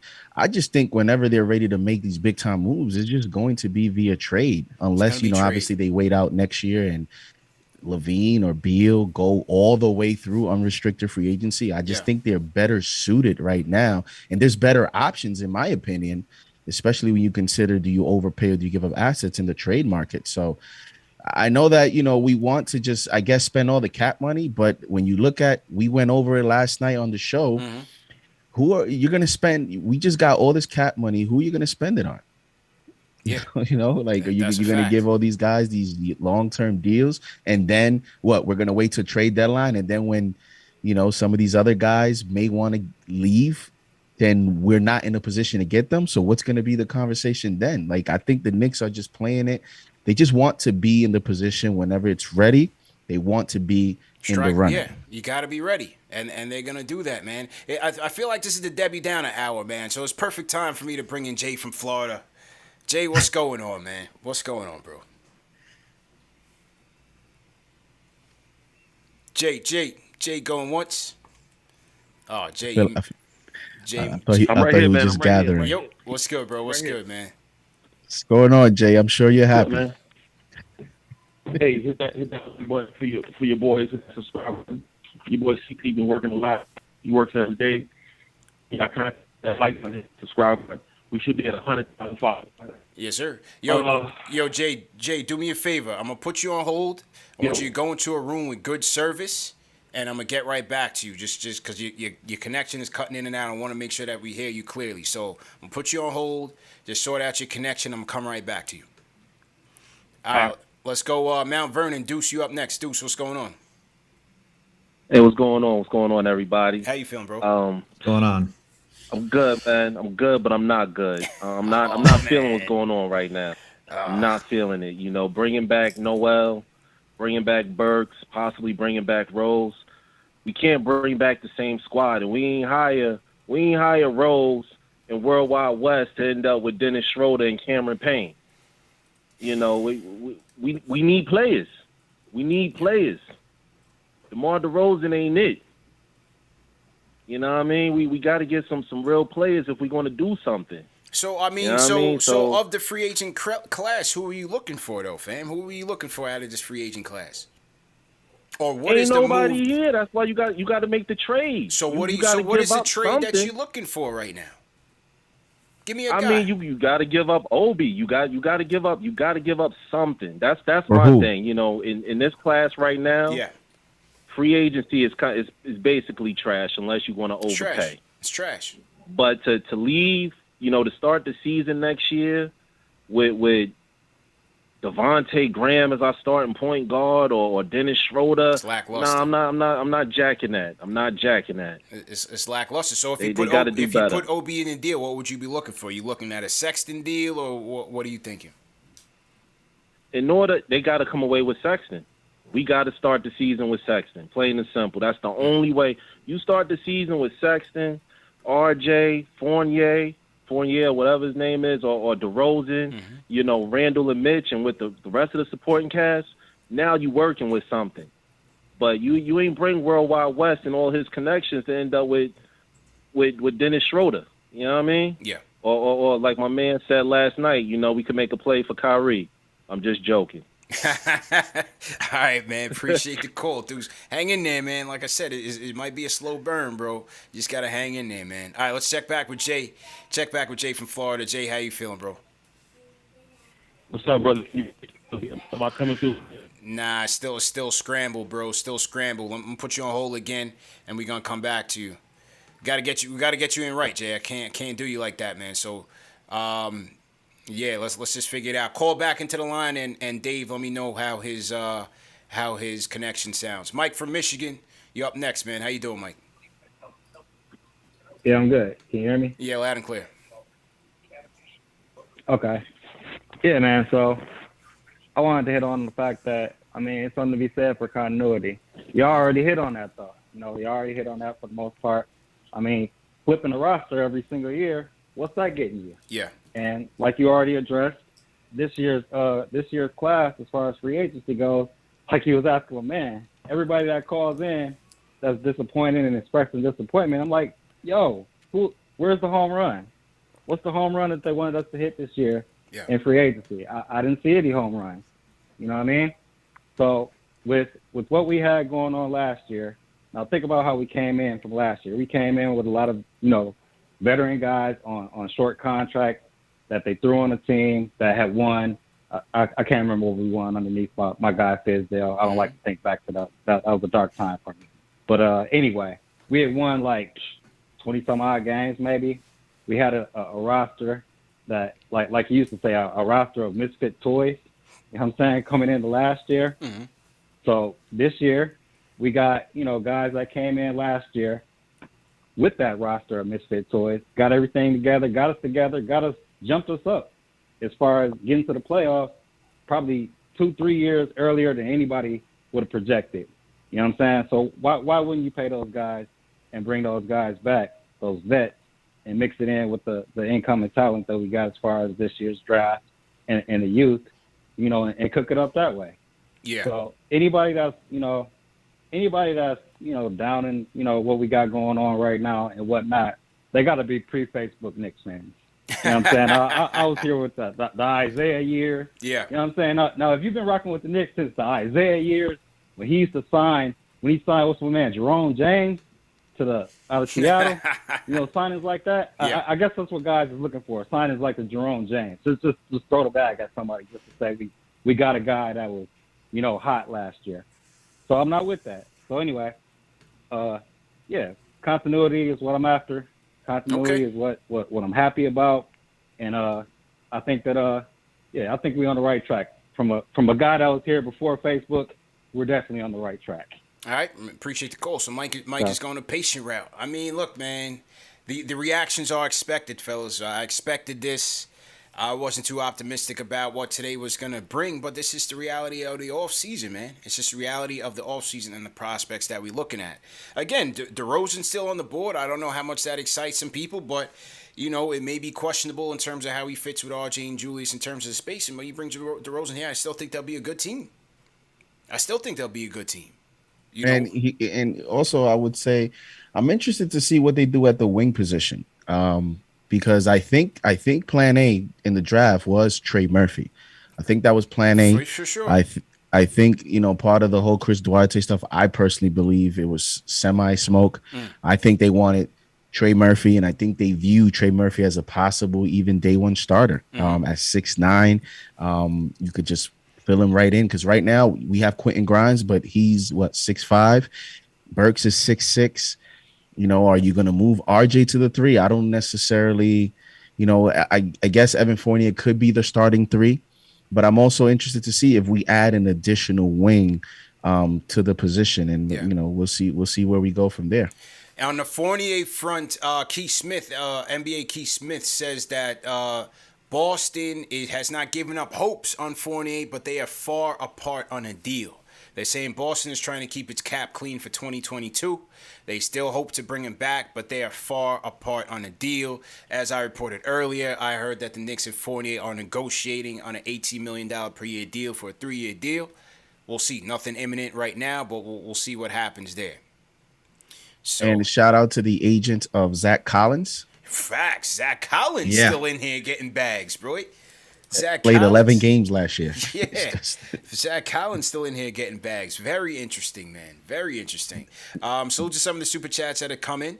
Angel De Jesus says, what do you think about trading for Murray from San Antonio? I like his two-way capability and wouldn't cost us nearly as much as Dame, who I don't think is getting traded to the deadline. Go sign Eric. He's talking about Eric Bledsoe? I like the 5. Go sign Eric. I ain't got to be Bledsoe, right? At the 5? No, he says I like the 5, like the starting 5. Which Eric is he talking about? I guess. Well, Bledsoe is still with the Grizzlies right now. Unless he's mistakenly wants to say Evan, and he's Evan okay, Fournier, probably. Maybe it's a typo. Maybe it's an autocorrect jumped out on him. Yeah. Murray would be a great pickup. I like Murray a lot, man. I got to see him play when the Spurs came into town to play the Knicks. I think he'd be a nice two-way player. Reminds you like a little bootleg Westbrook. You know what I'm saying? a little Dollar Tree Westbrook. I like his game, bro. A counterfeit. Yeah, a little Dollar Tree Westbrook, man. Paul Quick in the chat says a typical build up to free agency and meh results. Paul is not happy, man. Re-sign Noel to watch him get bodied by every center in the Eastern Conference. Yeah, I'm not gonna lie to you, fellas. I still don't like the Noel deal. I know it's early. I was saying I'm jumping the gun. I don't like that. I don't like that for a backup center. I didn't think you needed to go that route. Could have even looked at Dwight Howard for who knows? Who knows the way these deals are going out right now? Well, Dwight Howard made like $2-3 million somewhere between their last season, and I think there's reports about him going back to the Lakers. So unless the Lakers want to give him something similar, I haven't seen backup centers get $10 million, which is why it's a little jaw dropping because it's quite an investment for a center. That's for a backup.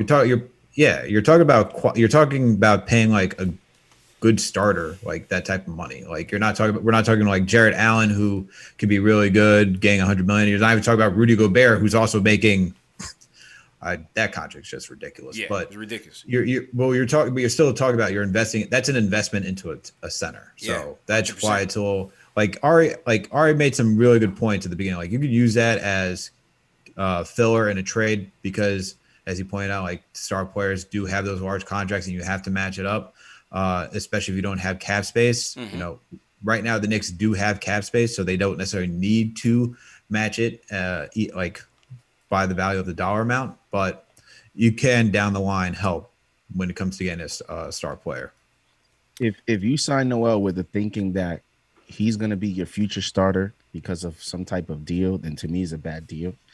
Because again, I just don't think he is physically there to be able to withstand he's the rigors of a full NBA season and playing heavy minutes, because that's the other side to it. This is a Tom Thibodeau team. Thibodeau, if you're playing well or based on whatever the game plan is for the game, if it's your turn to play 30 plus 40 minutes, that's what he's going to do. You remember that those couple games, CP, he went on a 4 or 5 game run where he was playing like 38 minutes. Yeah. And every game there was a situation where you didn't think he was going to make it back into the game. Every game. You'd either fall, every game, twist the ankle, something. You're just like, oh my goodness. Every game, man. You didn't think there was an incident where he got banged up. You didn't think he was going to come back into the game. Give him credit. He's a warrior for that, but I'm not so sure on that contract. And I'll say the same thing I said with Noel. Don't rule out the Knicks still investing in Mitchell Robinson for the future. I think it's all going to be it's kind of a Julius Randle situation. Let him play it out. Obviously, if something happens during the season where, because things are fluid in the NBA, something happens during the season where he has to go in a trade, that's another conversation. But in terms of his performance, you let it play out and see what happens. I think Noel's role is maximized in that backup role where he can just come in and just shot block for 20 minutes, 15 minutes. Shout out John Caesar for the super chat. He says Knicks taking care of their own first helps build up credibility for the organization for bigger players to come there in the future. All right, appreciate that, John. Let me go through some of the super chats. Chris Domination says we're gonna be better off the rip Elf not on the team no more. So there's some optimism. There's some optimism from Chris, man. Appreciate that. All right, let's try Jay from Florida again. Jay, you back up. Yeah, I'm back. I'm on wifey phone, so I know it's Okay, good. perfect. You know, wifey She must have got the Verizon, iPhone man. 12. What you got, man? You got T-Mobile or Yeah. something, bro? You must have T-Mobile. Yo, man. don't slander T-Mobile, man. Come on now. Yeah, wifey got the big budget, man. I told you, I man. can pay the mortgage, and she got the big budget. Hey, man, run it up for my boys, man. Hit that like button, hit that subscribe button. We should be at 100,000 Knicks fans. Come on, y'all. Let's go. We don't have any other outlet. Support CP. CP's on at 6 p.m. on a weekday. You know what I'm saying? That man got family. Hit that like button, hit that subscribe button. Facts. Anyway, bro, listen. This is why you can't have too many friendships in the front office, right? Give me the Jazz front office. Give me a GM and a coach that don't even talk, right?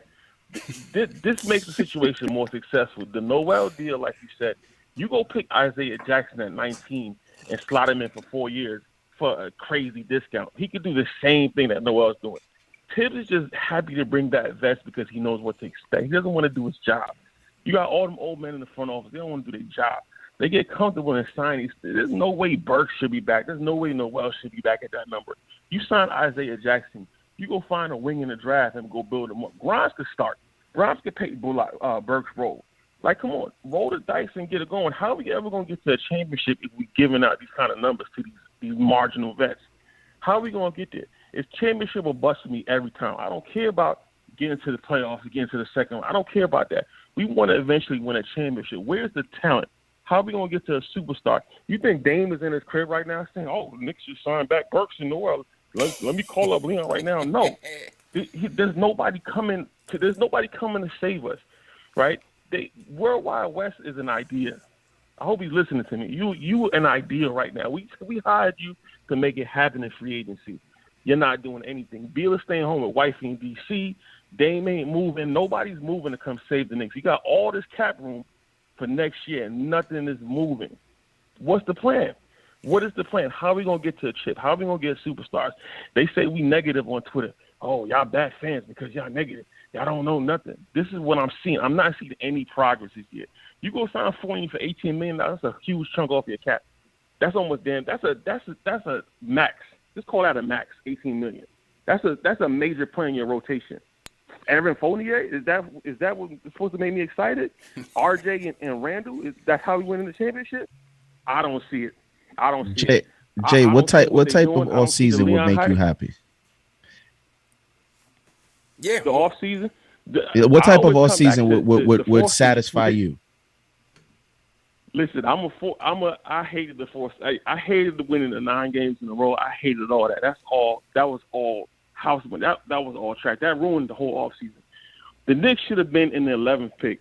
We'd have walked away with Moody. We'd have walked away with Murphy the third. We'd have walked away with one of our targets to play that wing position long term.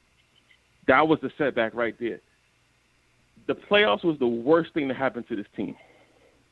Look how free agency's turning out. I know they probably hate me in the chat, but look how free agency's turning out. But they do. Trust me. They throwing tomatoes right now, fam. But hey, yeah, I know. I love the chat, man. Give me ones, give me zeros. Come on, pile it on me. Rate the call in the chat. Rate that call in the chat. 1 from the worst, 5 to the best. Someone give a -10. Yeah. Give me negative. Come on, give me -25. I want it all. But the East is going to get better this year. Cleveland going to be better with Mobley and Sexton with another year in his belt. Boston going to get better. Atlanta, you already know. The Bucks, Philly. Where we sitting with Burks and Noel coming back and Evan Fournier? Come on. With a full crowd of tennis coming back, I see a regression coming. Right? They're not doing their job. Don't just run it back and say, "Oh, just give us another year." It's another year every time. They're not making the big trade. They're not showing me anything that proves that they want to win a championship. So what's the point of Worldwide West? What's the point of Leon Rose? I don't see it. I'm gone.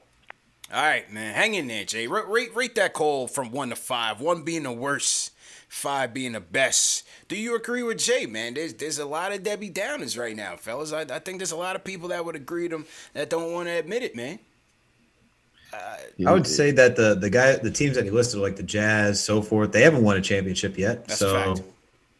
That's a fact. Like, Like they're not. There's so many ways to like build a team. I'm happy the Knicks made the 4 seed. I think it's a good step in the right direction in progressing in development. I think you're teaching these guys how to win and how much work it goes into winning. You can't just have a bunch of young kids leading each other. It's just the blind leading the blind. Like I said last time, look at the Sacramento Kings. Where have they been? They haven't even made the playoffs, and yet they got Fox, they got Bagley, they got Hield, they got all those guys. They got Halliburton. Where are they at so far? They haven't gotten anywhere yet. Like for the Atlanta Hawks, they got the right coach in McMillan, who just was able to take over because Lloyd Pierce wasn't doing his job. He was able to galvanize those guys, but they also have a top tier talent that they drafted in Trae Young. Yeah. Listen, man, it's expectations through the roof. I told the guys in the pre-show at SNY, I said, listen, fan base are gonna be tight, man, because this is a lackluster free agent class as it is.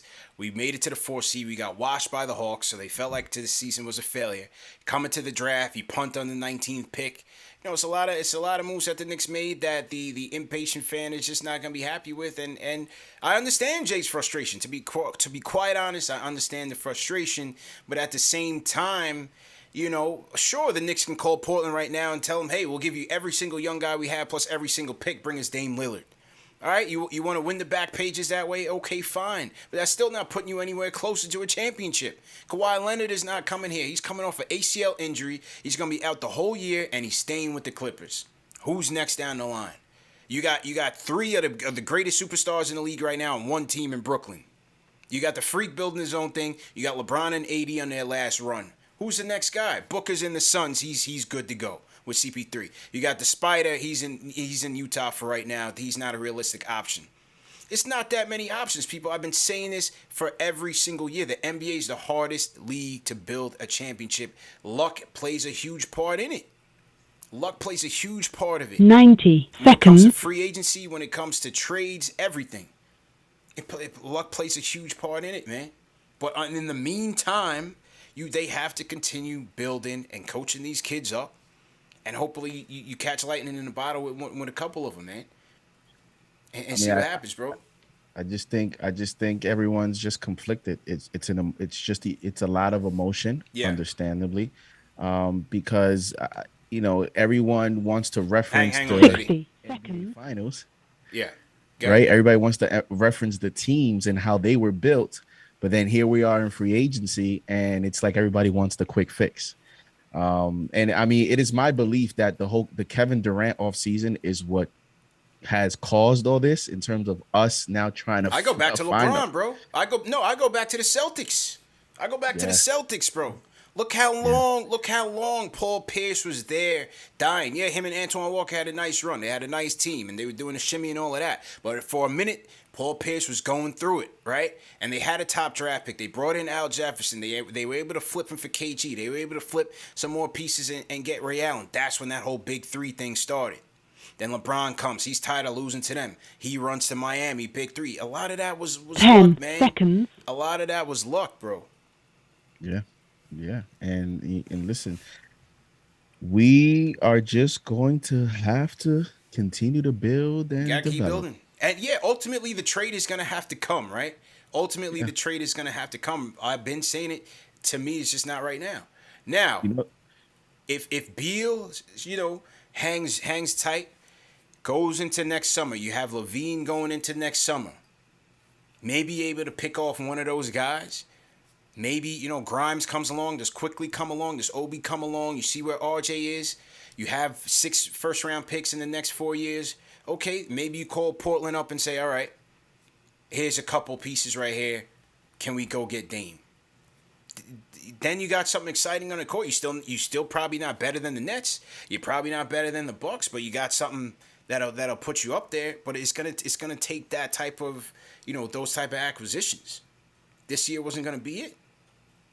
Yeah, and for the Nets, I think they have a few players up there now. They're getting up there in their 30s, and if you listen, I don't wish injury upon anybody, but the reality is Kyrie has been hurt a lot, and now you see James Harden and his body.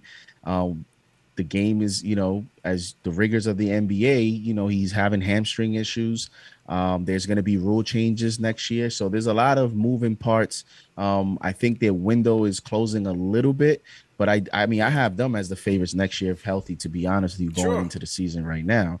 But listen, after that, let's see what happens with the Sixers, man. Let's see what type of deal they get. I mean, they can get a haul, but it could just be picks and a few young players. I don't know that Simmons is going to net them another ready-made star. So do the Sixers take a step back? I mean, listen, if we quote unquote run it back and then we add some moving parts like an Evan Fournier, add a little bit better players. And then here's the other thing that fans have to realize that you have to hope for. We have a quote unquote core right now. Part of the offseason is they need to get better. That's an offseason addition. It's not adding a player, but if RJ gets better, if Obi gets better, if Quickly gets better, that's offseason additions, is their improvement. That's the way the Bucks were able to build to where they are now, is every offseason, Middleton was getting better, Giannis was getting better, their core was getting better, and they built themselves to where they are today. Same thing with the Knicks, man. I think it's a huge season for RJ, because when you start to look at, the trajectory of young players, everybody likes to quote year 3 as the year. So I think it's a big year for the young core. Everybody has to step up. True story. And to add on to your point, JD, even if you wanted the Knicks to make a big move this offseason, right? Say you go in all for Dame. Who are you winning with Dame? As CP pointed out, nobody. If you got to trade the house to go get him, you got no draft picks, and you got nothing. You got so no that draft makes no picks. sense. And then on top of that, if you got the Nets, you got now the Lakers. By the way, who just Dwight Howard. Got Dwight Howard, who's going back there. You got the Nets, Lakers, you got the Clippers who have come back, you got the Bucks in there. These guys, they're already established and ready to compete. We don't even have that player right now to go do that, and to go get said player, to go trade for that player is going to cost everything that we have to go get him. You're not getting Dame Lillard without trading RJ Barrett. Not getting him. And what you got Dame and Julius going to go toe to toe with they just want to win back pages, man. They just want to win back pages and say we got somebody. That's what put James Dolan in those positions to where everybody hated him. You got to be patient, man, and build a foundation, bro. And the Bucks are the perfect example, right? Granted, it's just it's not necessarily the norm, because you have top end players moving through free agency to go team up and play with the guys that they like to play with.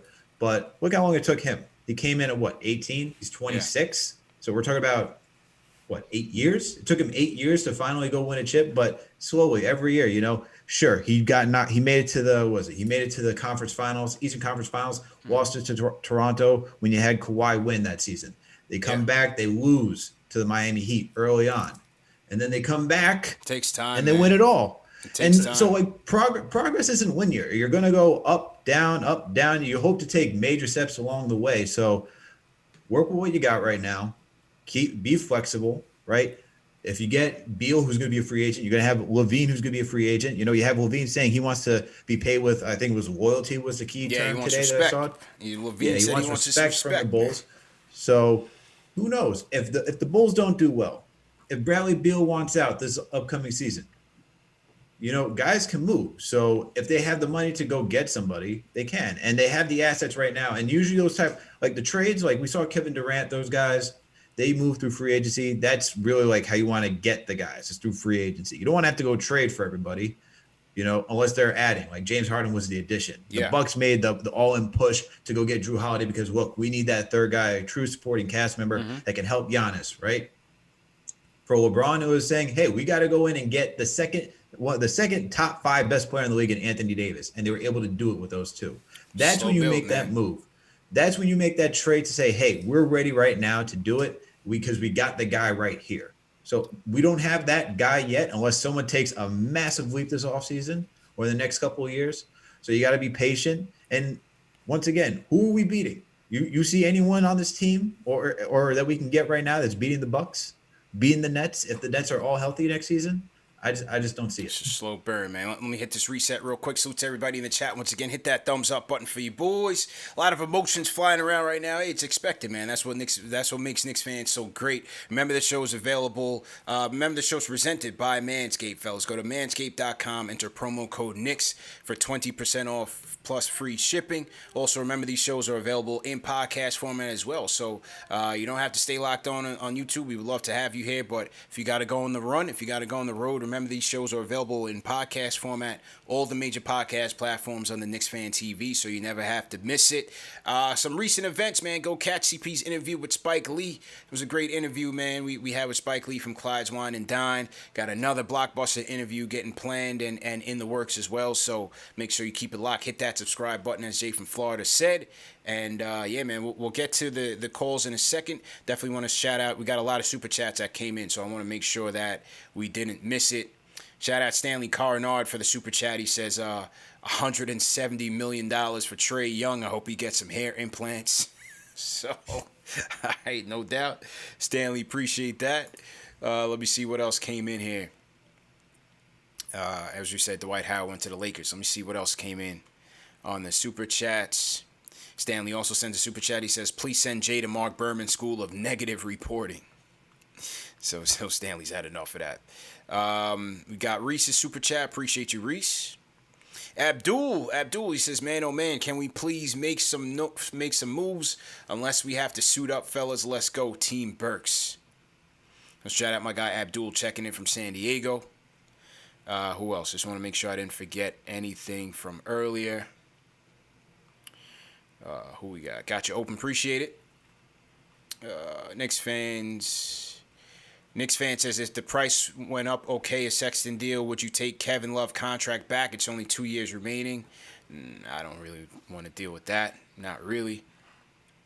Carlos Pena says, yo, fellas, if none is up for grabs with the Heat buying a small country for 3 players, also Schroeder and Rose, not bad at all. No Peyton is a plus. Well, I mean, if they run it back with Rose, I don't see the point of bringing in none when you have, I think, guys already on the roster that are capable of giving you the production that Kendrick Nunn can give you. I don't really see the need for that. Fellas, if you disagree, let me know. But if not, I'll just run through the rest of the super chats. Cesar Guerrero Jr. Appreciate Cesar. Says, the way the Lakers and Clippers and Nets are stacked, there's no one we can sign a trade for without giving the team away to compete with those teams. # patience. # playing chess.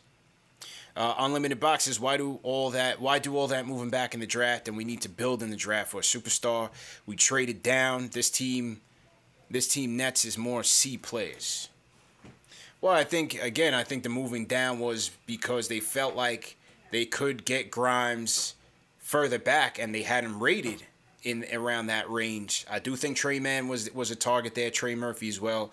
Once those guys were gone, they felt like, okay, move back, pick up an asset for the future in case we, stay ready, in case we need to flip a major package, and then go get Grimes at 25. And so I think that's what the thinking there was, and obviously they saved about $2.5 million off the cap in doing so as well.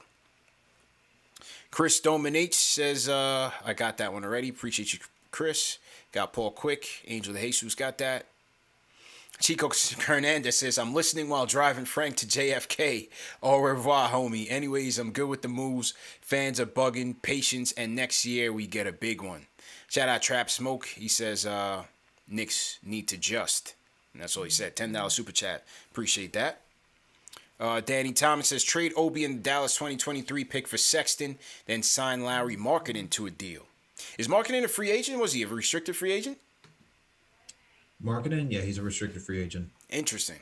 Okay. I mean, I don't see him, I see him still trying to be a starter in this league. I don't see him going to a bench, but still interesting. See where Chicago goes with that.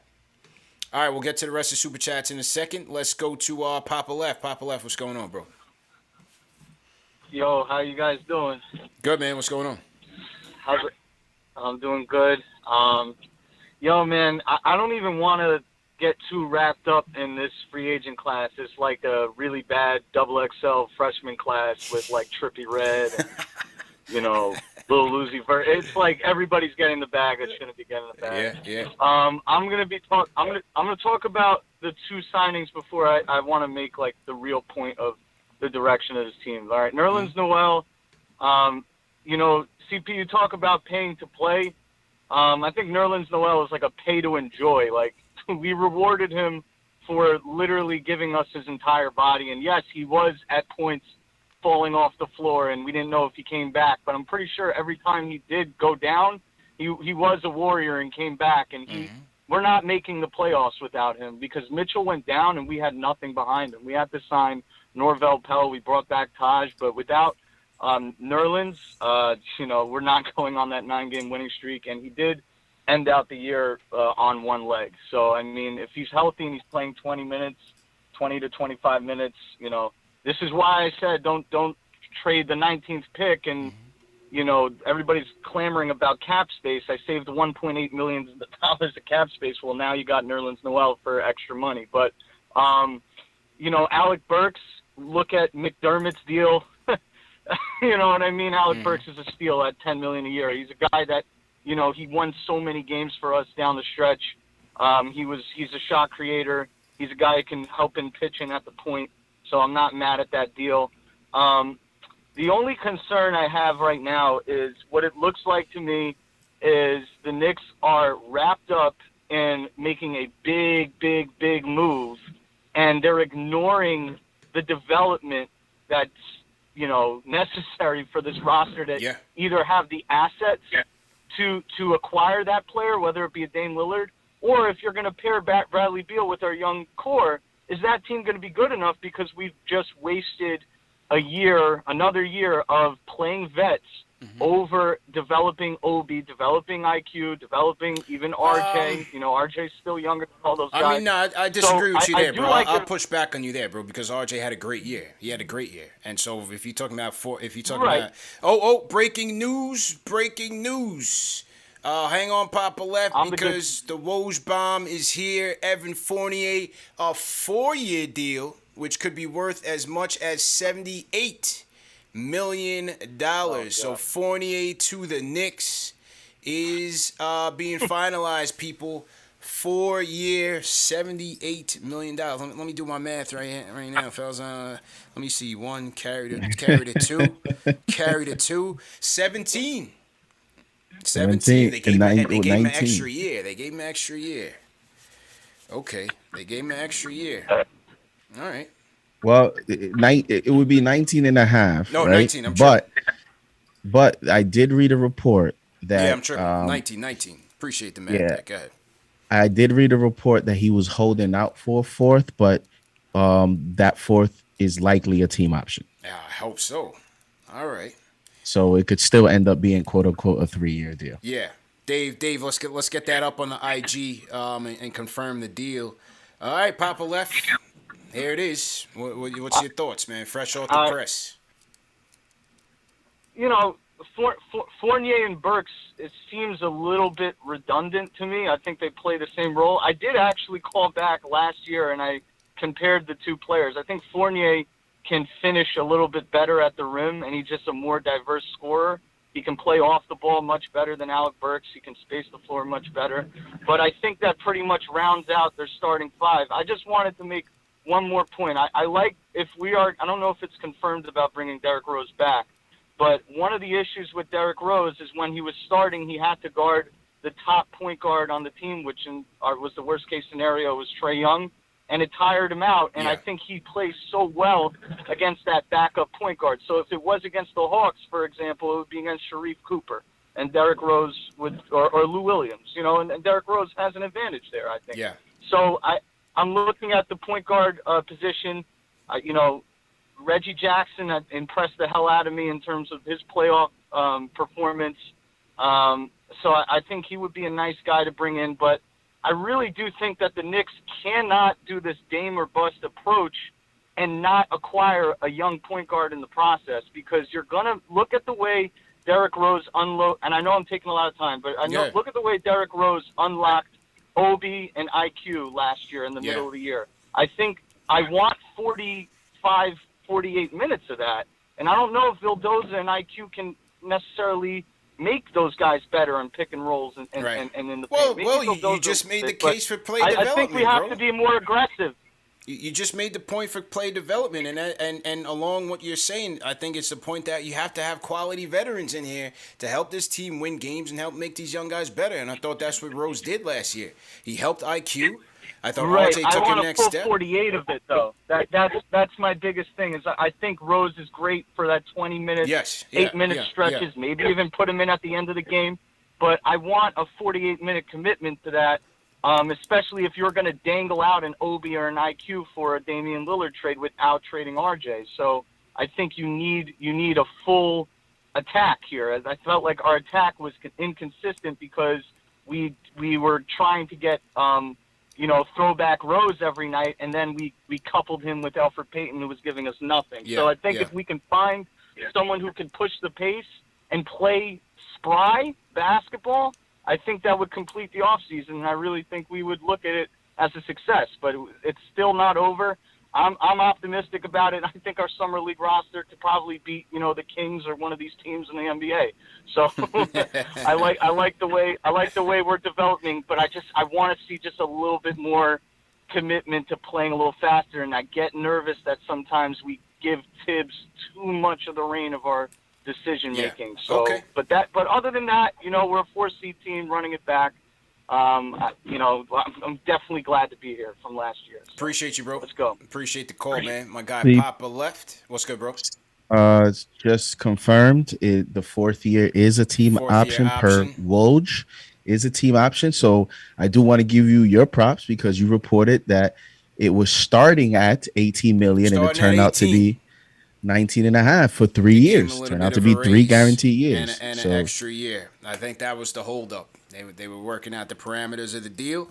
Again, we did hear that. You heard it first on Knicks Fan TV, KnicksFanTV.com, that the Knicks and Evan Fournier were working on a deal. I did hear that earlier today. Shout out to the plug. Again, but we'll start on the positive. We'll keep it positive. We've been hearing a lot of negativity, so I'm gonna flip it. On the positive, what I feel like Fournier will bring for this team is obviously the 3-point shooting is first and foremost. A guy that can hit from the corners. In his limited time with Boston, 16 games, 46% from 3 on 6 attempts. Those are nice numbers.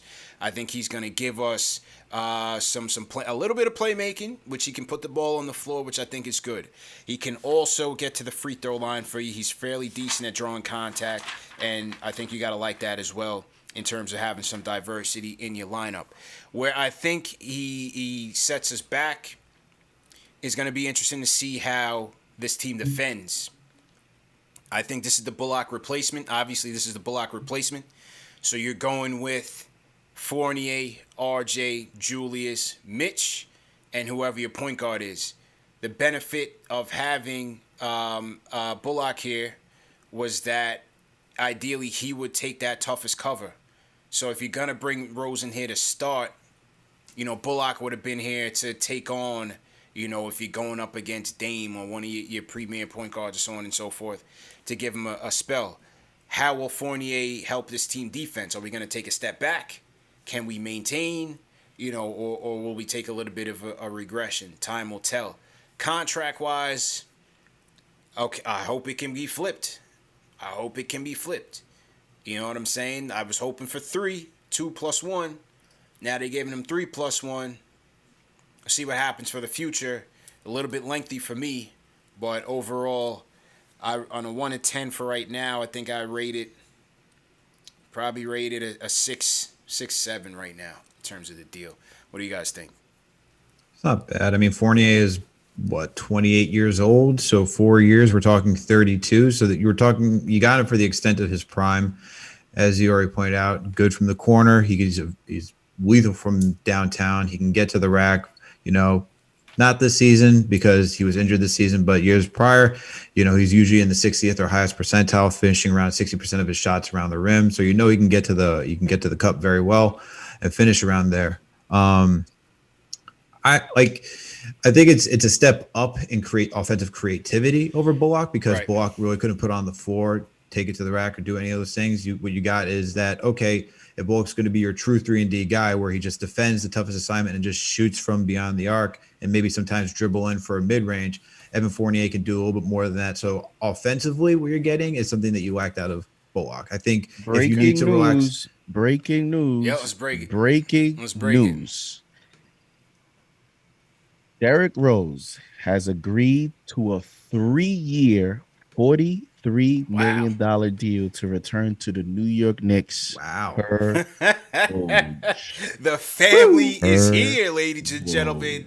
Whoa. The family is here. Okay. And again, let's see what the third year is like. Oh, whoa. But I'll say this. Derrick Rose didn't sign that deal to play 20 minutes a game. Okay. All right. All right, Al, let's finish up with Al and JD on Fournier, and then we'll get to the Rose stuff. Go ahead, Al. Finish up your points on Fournier. All right. So the last couple of things I'll say on Fournier is that just offensively, if you need to give someone a break to help create the offense, Randall can play make. RJ, if he can step up and do a little bit more playmaking this season, that'd be great. Then you have Fournier, another playmaker. So you now have 3 guys on the court that can now shoot from beyond the arc and also create for others. So that's good. That's something I could look forward to. But defensively, I think we may take a step back to talk on that point. I don't consider Evan Fournier just like a shutdown defender. I think he's above average to a good defender where he's not going to make you think twice. Oh wow, we should have had Reggie Bullock and kept him around this season. But I think the defense will take a step back, definitely for the starting unit. But on the flip side, the defense will take a step back, but I think the offense takes a step forward. So in my eyes, it kind of evens out.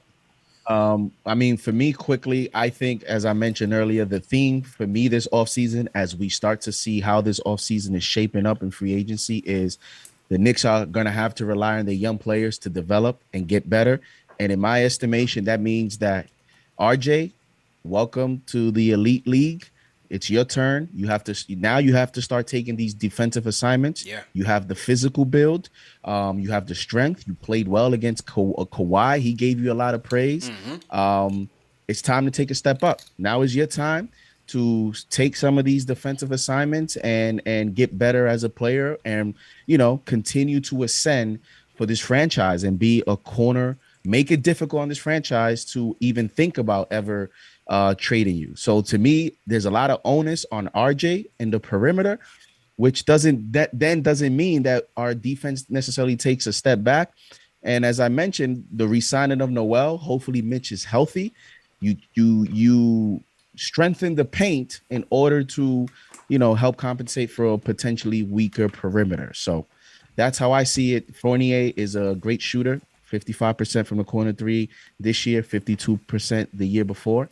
And, he's a little bit of a shot creator. So I think it's a solid signing and, it's going to be on RJ in my opinion. 3 years, $43 million for Derrick Rose, ladies and gentlemen. The Knicks are giving out bags like it's Christmas. 14 mil for Rose. Welcome back. Rose and Tibbs reunited. The whole CAA, the whole World Wide West thing. Look, like I said, this was, I think we needed him based on the way the dominoes were falling. It's a lengthy deal, man. I wonder if he's the star. We'll see. I mean, at this rate, this means. You gave Rose 14, you gave Fournier 19, you gave Burks Noel 10. Yo, Luka's a wild card. I'm gonna say it right now. I don't care. Luka is a wild card. Yeah, we'll see. Yeah, I think he's a wild card. I can't wait to see him in summer league because if with this deal, let's see what happens with Dinwiddie and Schroeder. Maybe you can still, push Schroeder in a 1-and-1 as you mentioned earlier. Yeah. We'll see. Well, yeah, we'll see because I'm not mad at bringing Rose back. It's can he give us what we need from the starting position, and on over 82 game season, not a 72 game season, an 82 game season, and after that 25-minute mark, it just seemed like he would break down in a lot of games. Yeah, there were games where he would give you 30 plus and he went off. You know, the Memphis game in Memphis, he went on a tear, delivered us and won that game. But then on the flip side, there was the Laker game, the overtime game, where, you know, it felt like he was coming home in a body bag. He came home from the Laker game and had to miss one of the final 3 home games because they were resting him. You know, gave it his all in game 3 against the Hawks, and I was watching it. You know, I was there for games 1 through 4, and by the end of game 4, man, I was like, yo, this guy has nothing left, man.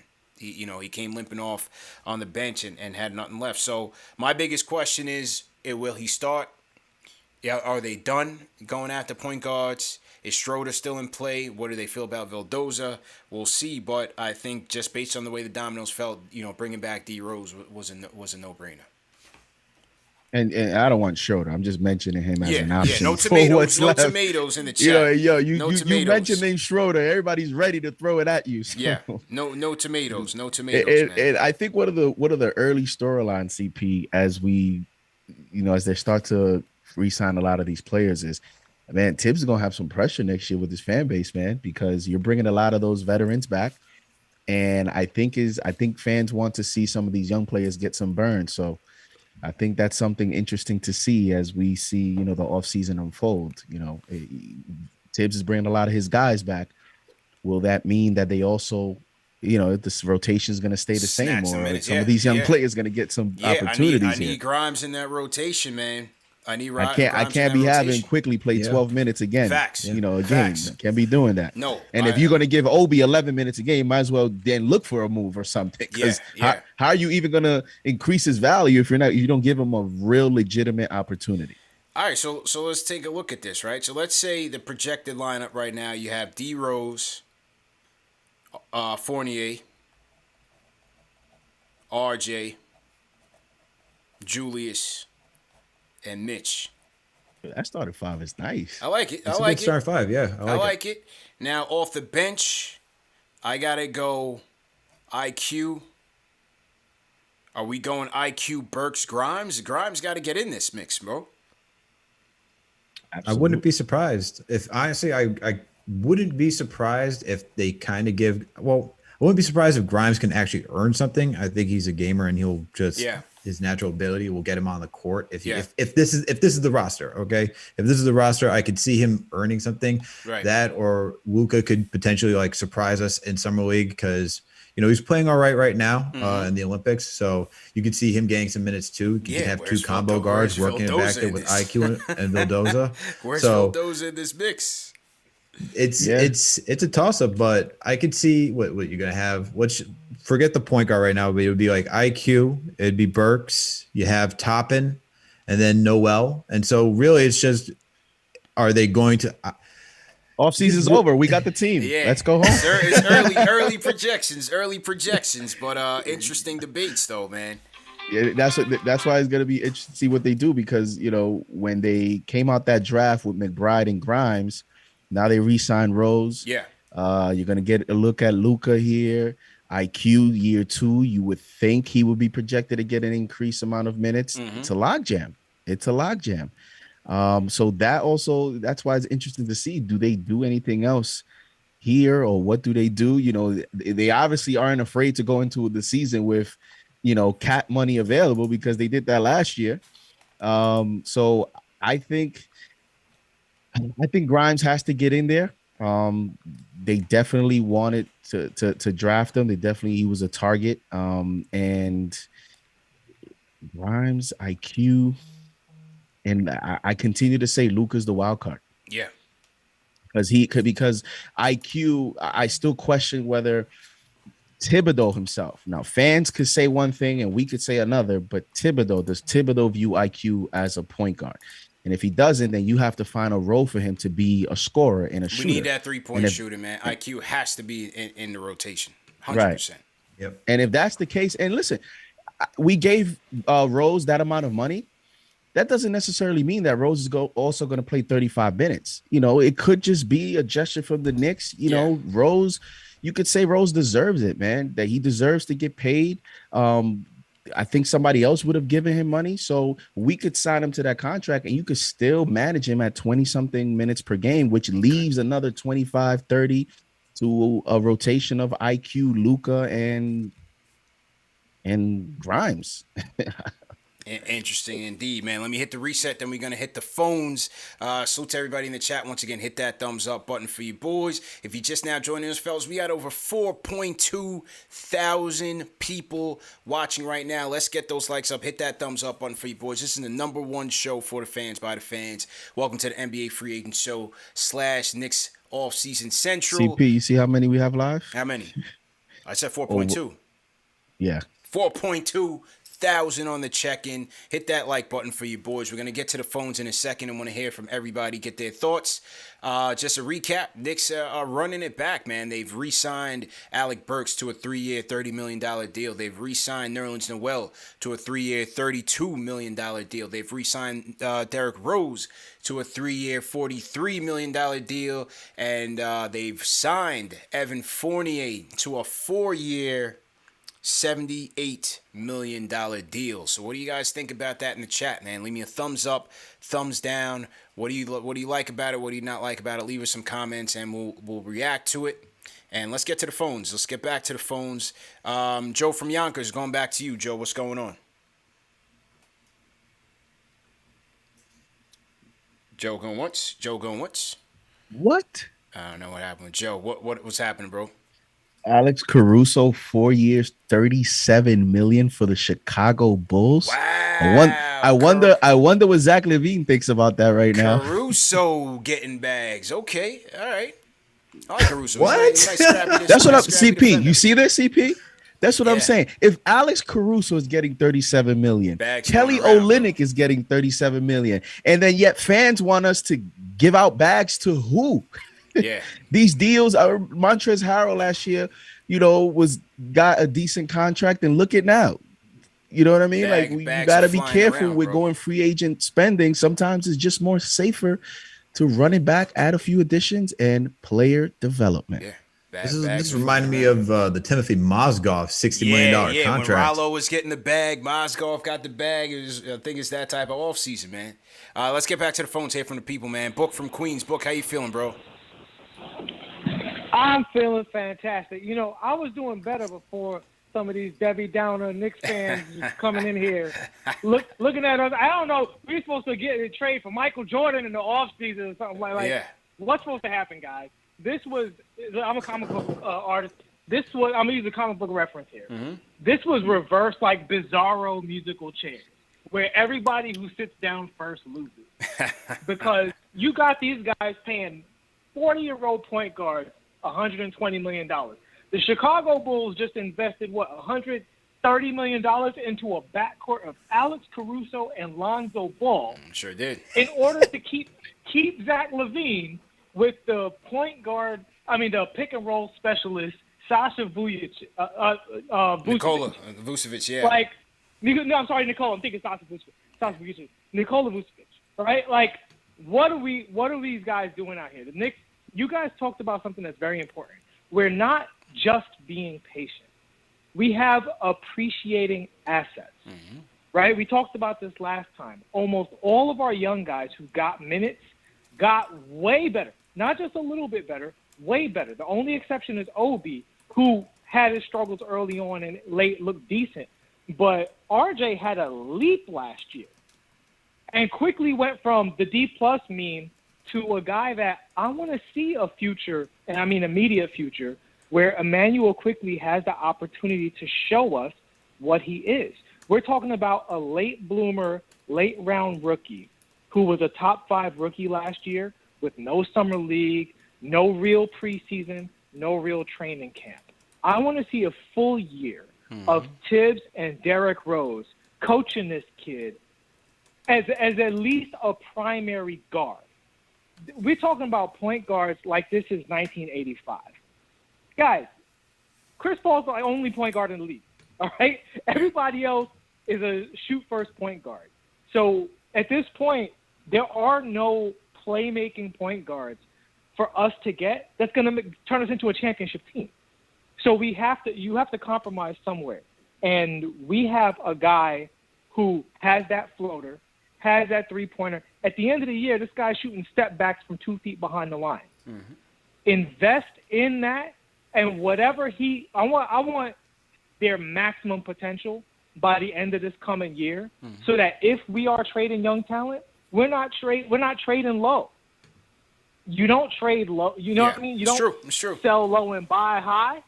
What are we doing? Yeah. And listen, Evan Fournier is a little bit expensive, but we talked about this before as well. Shooting costs you $20 million a year. That's just the league nowadays. Yeah. Shooting costs $20 million a year, and I'd rather give it to him than Lonzo Ball. Okay. Appreciate the call. Book, everybody in the chat, rate Book's call on the scale of 1 to 10, 1 being the worst, 5 being the best.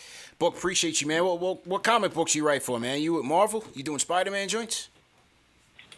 You know what's funny? I actually did. I drew Spider-Man. If you guys play the video game, one of the costumes in the game is mine. Okay. And I just recently right. joined the Eternals Cup. I do a bunch of stuff. You guys catch me on that stuff online. All right, no doubt, man. Look up Nelson Blake II. You see all my artwork. All right, no doubt, man. No doubt. Appreciate the call, man. Call back anytime, bro. Appreciate it.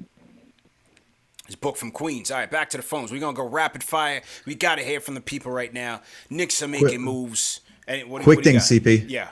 Quick thing. The Knicks are fully capped out. Fully capped out. All right. Oh, and can I say real quick before you go rapid fire? According to Google Dictionary, rapid means happening in a short time or at a fast thank pace. you, JD. Thank you. Wanted to give out that definition. We got lost in translation last night. That people took that for their own interpretation. Rapid means just keep it rolling, get your points in, get out.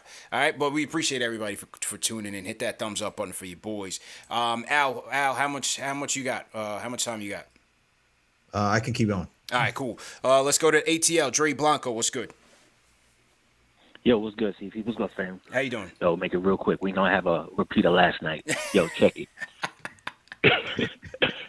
I think some of these free agents are afraid of the way teams be running their plays in the ground. You got RJ playing 39 minutes. You got Randall playing 40 minutes a game for 3 months straight. I think that scared them off. But we need a bona fide point guard that's going to take the ball out of Randall's hand, because I got tired of Peyton deferring to Randall.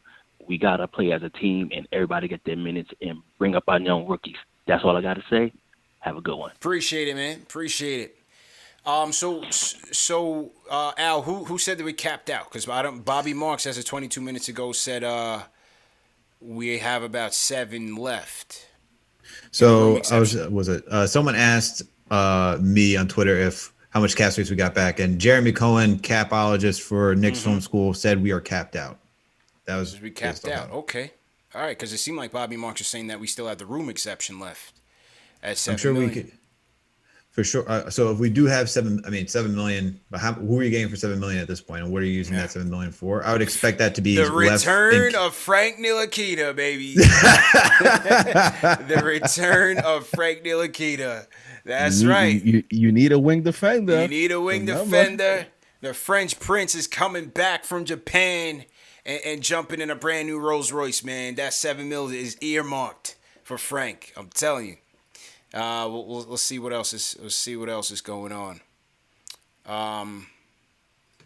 Yeah, I think we're pretty much close to it. I mean, if you look at it, Burks. Yeah, I'm trying to get info too to see if there's anybody that will update. On the cap Knicks numbers. Cap I mean, we got to be close to it. You're talking about Fournier at 14, Fournier at 19, D Rose 14, Burks and Noel at 22.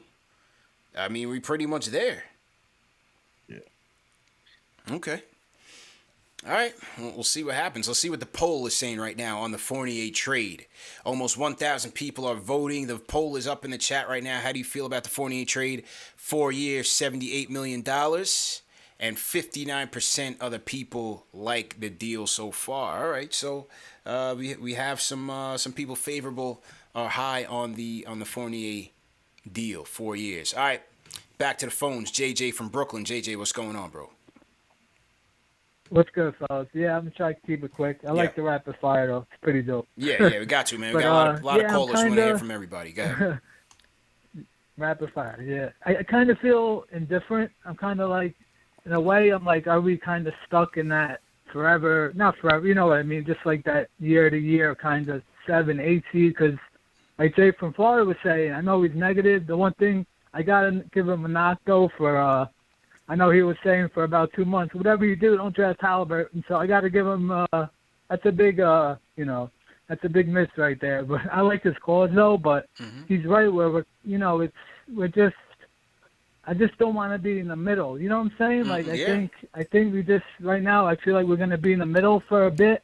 Like you were saying, the East is gonna be good. Look at Charlotte. Charlotte's gonna be way improved. Where would they have ended up if they didn't lose LaMelo and Hayward? The Hawks, obviously, the Heat are gonna be better. Even the Bulls.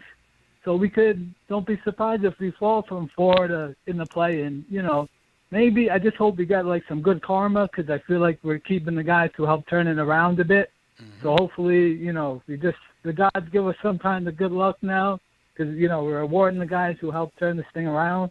But I just hope one day we're just like legit contenders, Like the last year was fun, but this year might not be as fun if we slip and, you know what I'm saying? But yeah, that's it. You guys have a good night, all right? Thanks for taking the call. Appreciate the call, man. Appreciate it. JJ from Brooklyn coming in. Let me get to some of the super chats that have come in as well. We got a lot going on. We got a lot of callers, a lot of super chats, people. So just hang with us, hang tight. 4,000 people on the chat right now.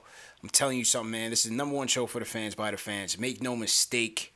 There's no one else doing it like we do it. You got a lot of major publications right now that are achieving the same amount of numbers. We're doing it with close to 40,000 subscribers. So make sure you hit that like button, hit the thumbs up button. It tells YouTube that this is the #1 show for the fans by the fans, and it brings more people in. And another thing that you people at home can do is hit that share button. It goes a long way. Share this on Twitter, share it on Facebook, text your friend, text your grandma, let her know this is #1 show for the fans by the fans. You don't want to miss it. All right, Sean Richardson, thanks for the super chat. He says, every year we lose 6 to 7 players, then bring in a new 6 to 7. We never have continuity. We have to hold and develop, keep flexibility, be patient. Yeah, I'm definitely one for that. So I appreciate that. But fellas, I mean, I thought the goal was to keep it flexible for 2022. I have a hard time seeing where's his money coming from? If everybody's a really good question. If everybody's getting a 3-year bag, where's the money coming from? I'll ping it back to Ari because Ari made the good point where you could still trade these guys. You could still trade. We got assets. You could package these guys in a deal and get someone back. You do have to match cap, or salaries, I should say. So I'm thinking that there is a deal down the road at some point. But at this point, they just needed to spend cash. They clearly spent more than 90% at this point. I think it's just giving good deeds to all the guys who played well last season. That way they're guaranteed for their contracts, but this doesn't stop anyone from being traded. Well, sure. Yeah, they trade 100%. I mean, that's the only, the most likely way that they're going to be able to improve this team and get some legit upgrades. Yeah, and I mean, I want to see what's the final details on a lot of these 3-year deals. Obviously, the Fournier now we do know is 3 years guaranteed, and the 4th year is an option. So that looks to be like a long-term investment for the Knicks. Everyone else, if these 3rd years on Noel and Rose are team options, that's a little bit more flexibility to package something if you need to move contracts, because at that point, it's you can easily move it, attaching it with an asset. Sometimes, you make a big trade, you need salaried amounts anyways to kind of, make some trades work. And listen, these guys have relationships in the league, man. We see it all the times where, you have connections, you have relationships, you need a favor. I scratch your back, you scratch my back.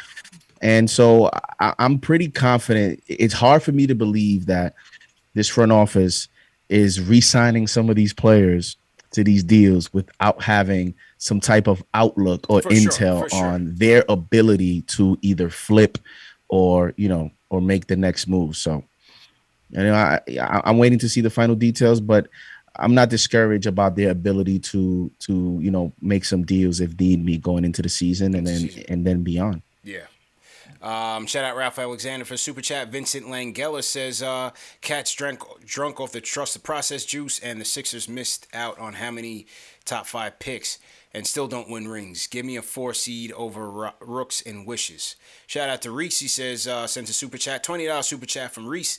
Says, we were a laughing stock 2 years ago before Randall and Barrett. Now we just made the 4 seed in young talent on the roster, the most cap space in all our picks and some. But somehow we are not moving forward, and the front office is lost.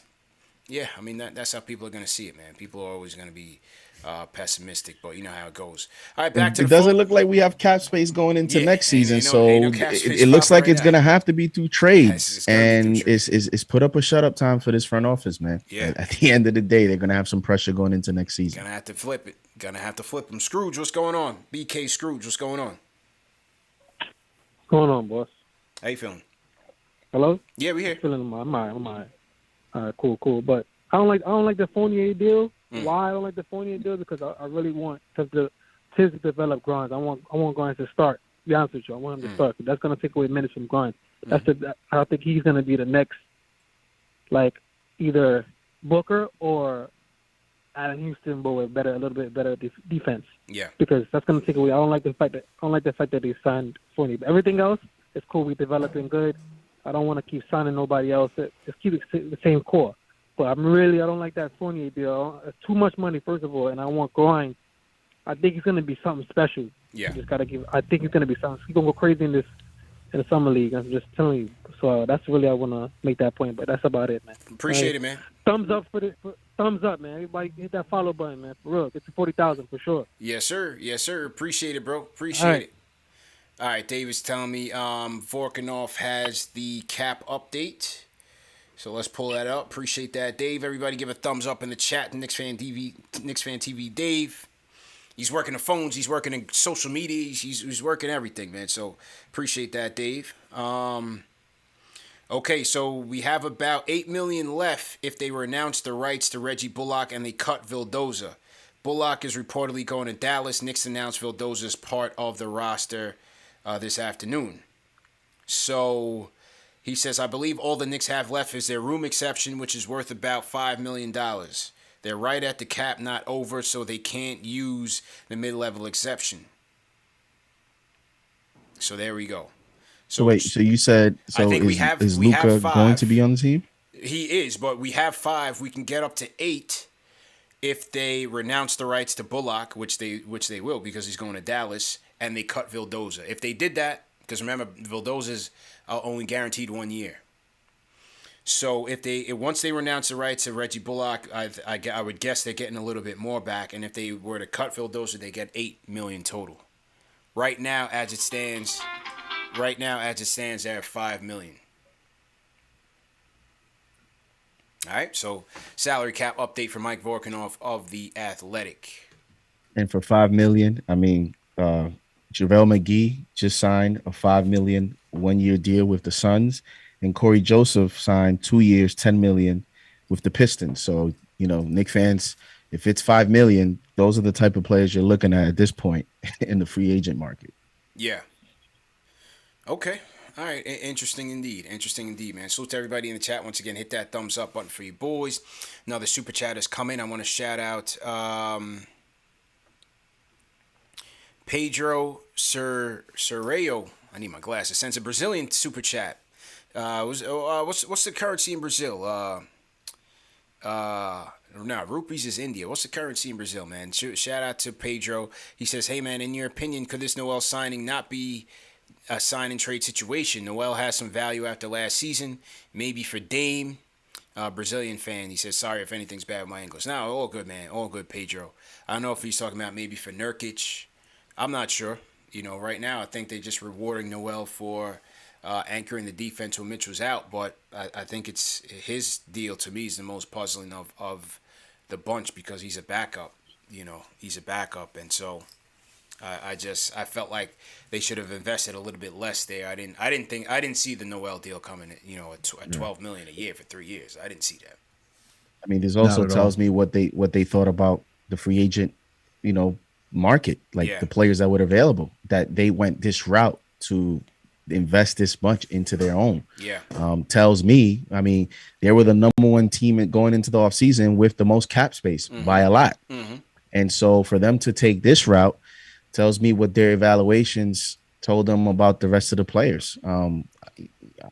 I would think, because I think they're going to go to the trade market. I mean, when you see trades like Kemba Walker going to OKC, I mean, some of these contracts can be moved.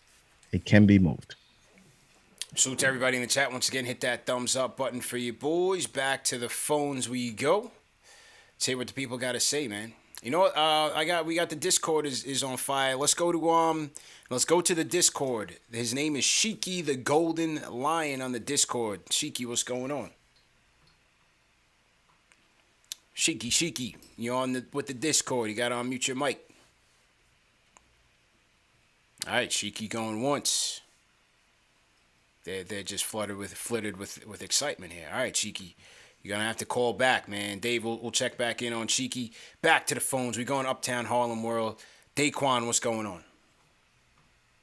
My God, CP, what's going on with the family? How y'all been doing? How you feeling, man? You tell me, bro. What's your reaction right now? Looks like free agency's done. What are you thinking? Oh, man, listen, I'm not trying to be with the rest of the comments that everybody's escapading. I already seen all of the traffic, and it has just got me a little depressed. But at the end of the day, it's all about the optimism of the team in the right positive direction that they're trying to go for the fans. As an ex-employee at MSG, and I'm also a current employee at the Barclays Center, I've seen both ends on how players react and how fans react. So my personal synopsis, I think we got a B rating, but I'm agreeing with you on that Noel deal. I don't know where that came from. Yeah. Son did help us out towards the beginning when Mitch did go down, but he stepped it up when Mitch caught that second foot injury. So I'll give him that, but he didn't deserve that big bag, bro. I would have gave him maybe 2 year, $16 million deal. We could have rationed out like an extra 8 to 10 on the side. That would have helped us on the backspin going towards next season, because at least we would have still had maybe a cushion room around that number to try to project and make a two-way deal, or somehow slide something in between, because we have draft picks. I'm not worrying about that. It's just a simple fact on what we're using our actual cap space to revolve a solid core that is not only going to be dependable, but you guys also look at player health as well. Right. So I'm looking at durability, I'm looking at versatility, and I'm also looking at availability. So if you can meet all three of those aspects and still shoot your role as an NBA player, whatever your position may be, I'm all for it. And those are the ones I want to have my team on their back. Shout out to Rose. Shout out to the whole team. And where the hell is Jay Ellis at? That's my question. I've been posting that for like 4 months. I haven't seen my boy. I've been calling in about him. Just let him know I thought about him, and I appreciate it. Yeah, I mean, he on Nick and Time show, man. Let's go, Nick. I'm sure he's doing a show tonight, so just hit him up. He's on his channel, man. Just hit him up. All right, so no. I ain't even going to take no more time. Y'all have a good night. Shout out to Knicks Nation. All right, no doubt. Appreciate the call, Daquan. Couple super chats are coming. Shout out Mike Seif. He says, since Randall is in his third year, doesn't have in his bird rights, give the Knicks some salary cap flexibility next offseason. Yeah, I mean, Randall's not the issue. You know, they could sign him, go over the cap with his bird rights and be okay. It's are there 2022 free agents that they were looking at that they now have priced themselves out of because they committed to all these 3-year deals. You know what I'm saying?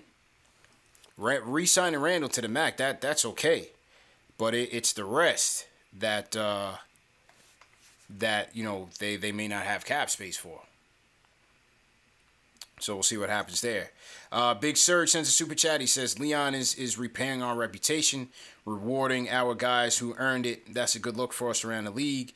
These days, most big players move via sign and trade, and instead of outright free agents. Looks like that's our play. All right. Shout out to Big Surge for that super chat. All right, back to the phones we go. Let's go to Sam from Brooklyn. Sam, what's going on? Yo, Sam, what are you doing, man? You banging dishes? CP, can you hear me? Yeah, loud and clear, bro. What are you doing, man? You washing dishes back there, bro? No, I was sorry. I was feeding my cat. I'm sorry. I'm sorry about that. It sounded like what you got a lion? Yeah, you got a so, lion back there, bro? Sounding kind of crazy, man. He's a little hot, with the water. Yeah, but, make sure you thanks for feed taking him, my call. man. He sounds hungry. Yeah, go ahead. Yeah, no. I mean, I'm hungry too right now. But quick thing. Yeah, thank you for taking my call. And I would say, with this off season so far, it's been. I think the signings are pretty good. Kind of fits the timeline a little more, like you said, because we're not competing with the Bucks or the Nets with the next 2 years. So I'm okay with the signings. But I just wanted to ask you guys this, and one of my buddies and I were talking about a potential point guard in play, and it's kind of out there. But what about getting somebody like a De'Aaron Fox, who, if the Kings want to reset their timeline, he may be somebody that we can look into within the next year or two if they want to trade him. So yeah, I don't know if that's a guy who can fit, but he would be really solid. And also McBride, I think he's a steal in the draft. I think he's going to be a stud. I just watched him, and that's all I got to say. So thank you very much for taking my call. Have a good night, man. Appreciate it, man. And go feed that cat, man. He's hungry, bro. My man, Yeah. Sam was in there like he was battling, man. Go ahead, Yeah. Sam. Appreciate it, bro. Yeah, of course. I would love to bring Swiper to Fox MSG, man. Certainly, that's a deal we need to keep an eye out on. With them drafting Davion Mitchell, who knows? Swiper may become available. You never know, fellas. You never know. Man. I think you just have to, if they continue to lose at some point, you're De'Aaron Fox. You have to, evaluate your situation. So I think going into next season, definitely not. As I mentioned, it's a guard heavy league. So, they drafted Davion Mitchell, but that doesn't also spell the end of De'Aaron Fox. So, going into next season. Yeah. What do you think Daniel Tice got? What do you get? Free agent center Daniel Tice has agreed to a 4-year, $36 million deal with the Houston Rockets. So he got 9. Telling you, CP. He got 9. That seems to be the market for these backup centers. I mean, bro, I'm not gonna lie. I would have been good with JaVale McGee, bro. I would have been good with JaVale McGee, man. That's where I was looking. Deadass. That's where I was looking. Really? I did not. I appreciate what Noel did, but for a guy that gives you no boards, very limited durability, and no hands, $12 million is a lot of money, man. I know y'all trying to tell me it can get flipped. It can get flipped if the team wants him and wants to pay him that. Yeah. And wants to take him into that cap. That's all I'm saying. I'll wait and see, and I'll be patient. But for a backup 5, I mean, Tice's deal is at 9. That's interesting. And Kelly Olynyk got how much again? $37 million. Yeah. Kelly got almost over 10. Well, I guess the question is, what do we expect from Mitch? Is Mitch going to be here? Are they going to flip Mitch for another player? Is he part of a package deal that we may not know about? That's the question why you may be giving Nerlens Noel this type of deal, because one, you're doing a tryout, let's see if you can be that center that we want you to be, or two, all right, we signed Noel just in case. If Mitch does become that guy, we can try to move Noel, sweeten it with a second rounder or 2, and get him out of here and go find another team. And Kelly got 37 for 3 years, so that's $12 million a year. Yeah, Kelly got 12. But again, bro, at least he can shoot. He can shoot threes. He can bring toughness. You know CP don't like the move, man. You don't like it. I'm not gonna lie to you, man. Listen, I'm not against Noel, but I told y'all that every free agent show I went, I said I don't think they're gonna bring back Noel because I wouldn't invest multi-year deal in a backup 5, especially for what he brought. I remember I mentioned yesterday, I'm not surprised at all, just because of Tibbs' philosophy. He wants that 48 minutes. You look at the Lakers, that's the main reason why the Lakers now wanted Dwight Howard back. Yeah. In the playoffs that year, they were able to neutralize guards when they had that paint protection in the paint with Anthony Davis and Dwight Howard. They had that shot blocking. That was so important for the Lakers to neutralize some of those guards. They were able to neutralize Dame Lillard. They were able to neutralize James Harden because and even Jimmy Butler sometimes did not want to come to the paint. You have that shot blocking presence. And listen, I do think it's an overpay. I mean, this was a guy that Clint Capella wasn't even paying attention to in the playoffs, fam. I don't even think he knew where Nerlens Noel was on the court at all times. He didn't care, man. And he wasn't good in the pick and roll either against Trae Young. If you remember, he looked a little lost in terms of, do I cover? Am I aggressive? Do I fall back? But I think they are just valuing his shot blocking a little bit more than maybe we do. Okay. And continuity. There's obviously a theme here. I don't think it's just Noel individually. I just think it's a whole philosophy that they said, let's just bring everyone back. Listen, I've been preaching continuity for a while, fellas. Don't trust me. I'm not against that. I'm not against that. It was just a little too much for me. A little too much. But we'll see. We'll see what happens. All right, back to the phones we go. Salute to everybody in the chat. Once again, hit that thumbs up button for you boys. Hoping the switchboard don't crap out on me here. Let's go to Maryland. Jeff, you up next. Maryland, Jeff, how you feeling? Jeff going once. Oh, we might have had to. All right, people who are waiting on the phones, I think we got to call. I think you got to call back. I think they're gonna clear out the board. Let me see here. Let me see. Yeah, people who are waiting on the phones. Dave, you got to start up a new episode. I think we're gonna lose this episode because it ended so long ago. So people that are waiting, we gotta end it, and you guys gotta call back in. So Dave, let me know when we refresh. We'll take a couple more calls and then wrap for the night. But it's been a great show. We had over 4,000 people in here, man. Absolutely incredible. And yeah, great show, fellas. And we knocked out all our free agency picks in one night. So we can focus on Summer League next, I guess. All right. So, hey, basically we're running it back with the addition of Evan Fournier. There it is. Well, do you think this is a playoff team? Is it a 4-seed playoff team?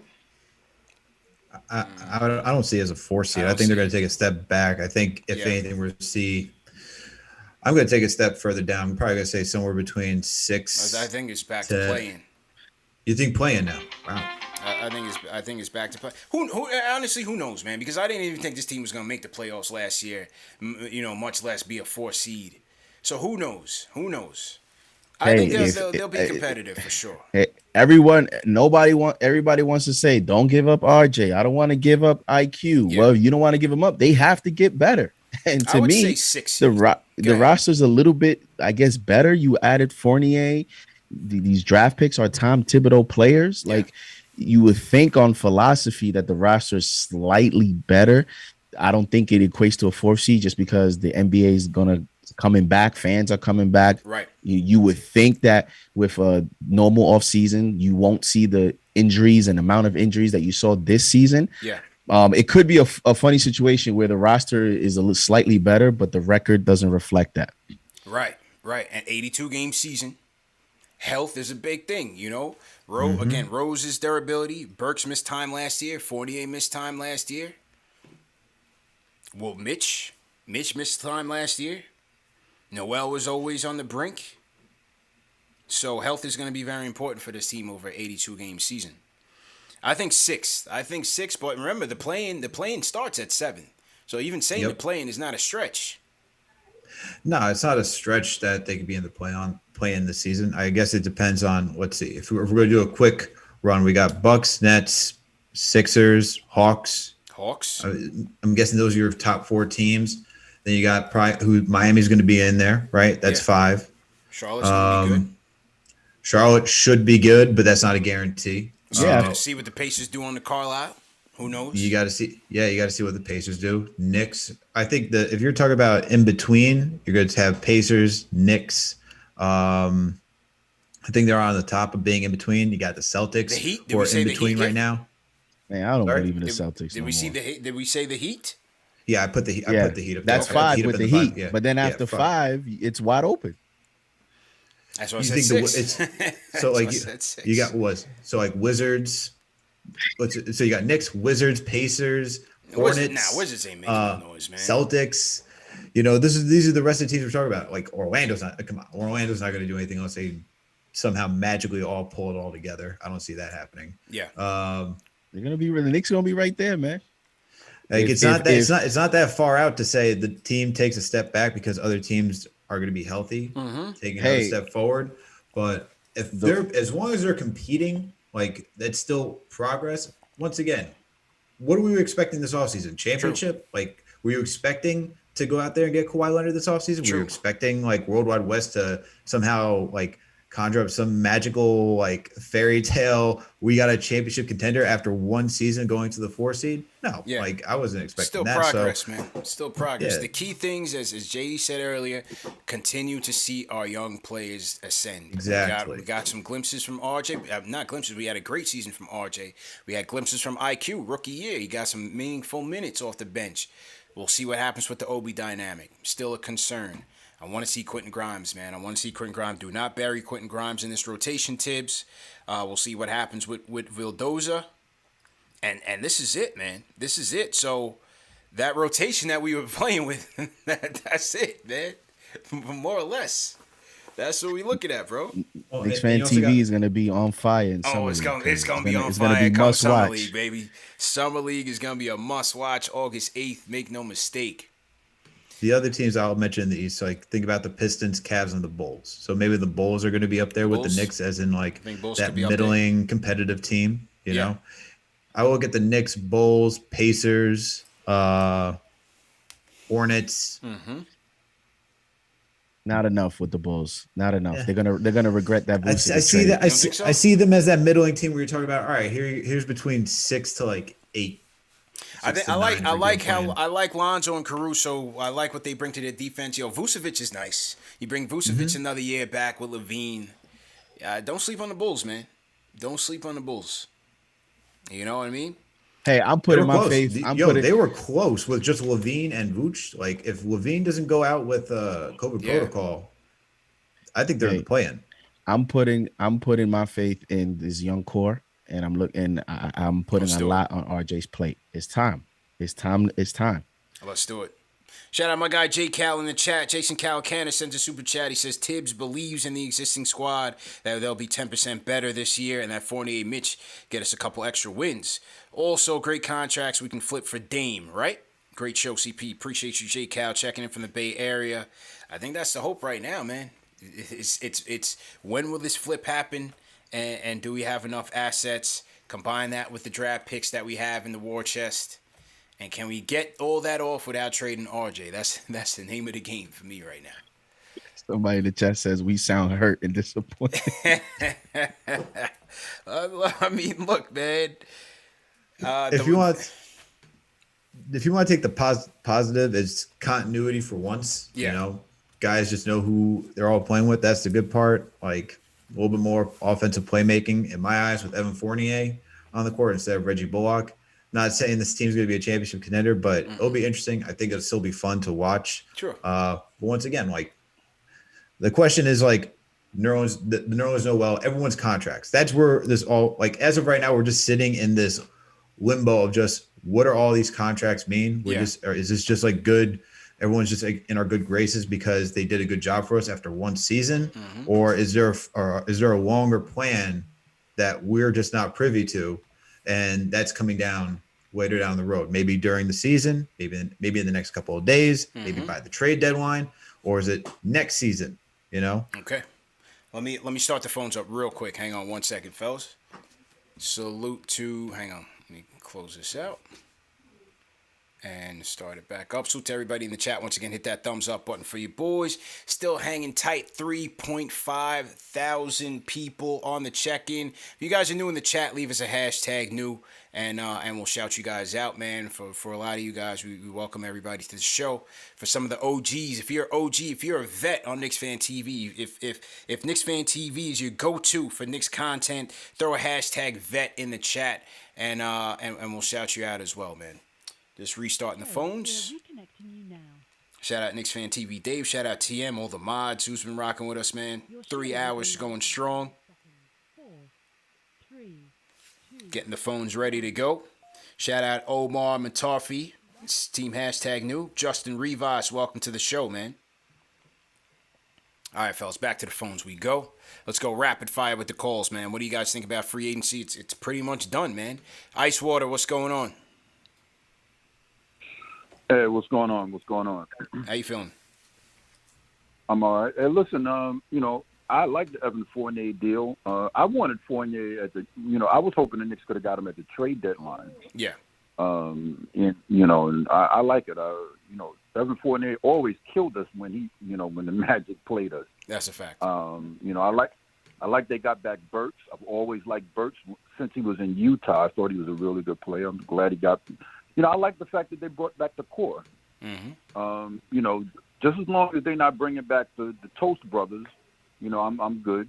As long as the Toast Brothers ain't coming back, I'm good. Wait. Who's the Toast Brothers? The Toast Brothers is Alfred Payton and Frank Ntilikina. Burnt toast and French toast.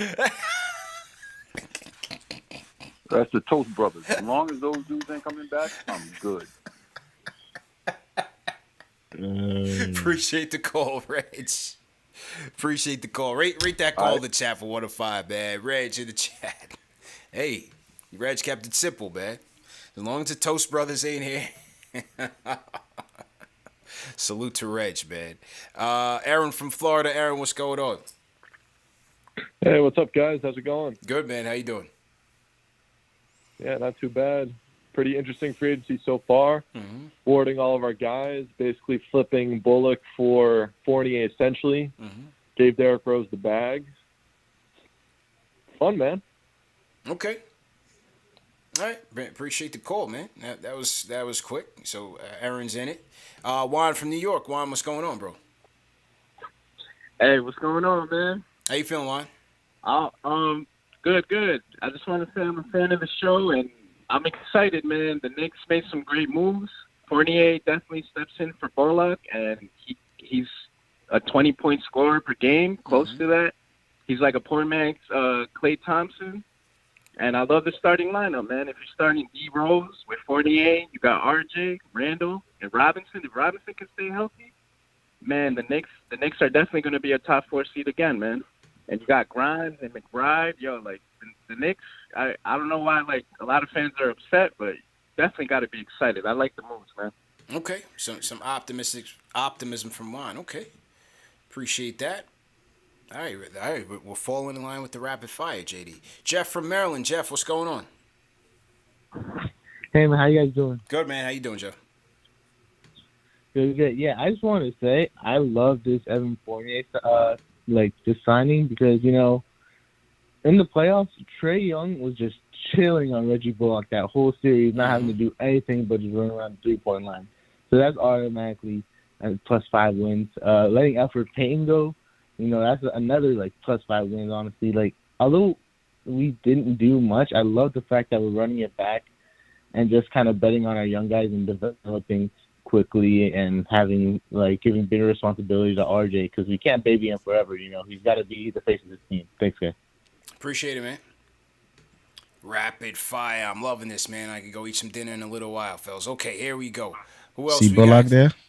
Yeah, Bullock, 3 years, 30.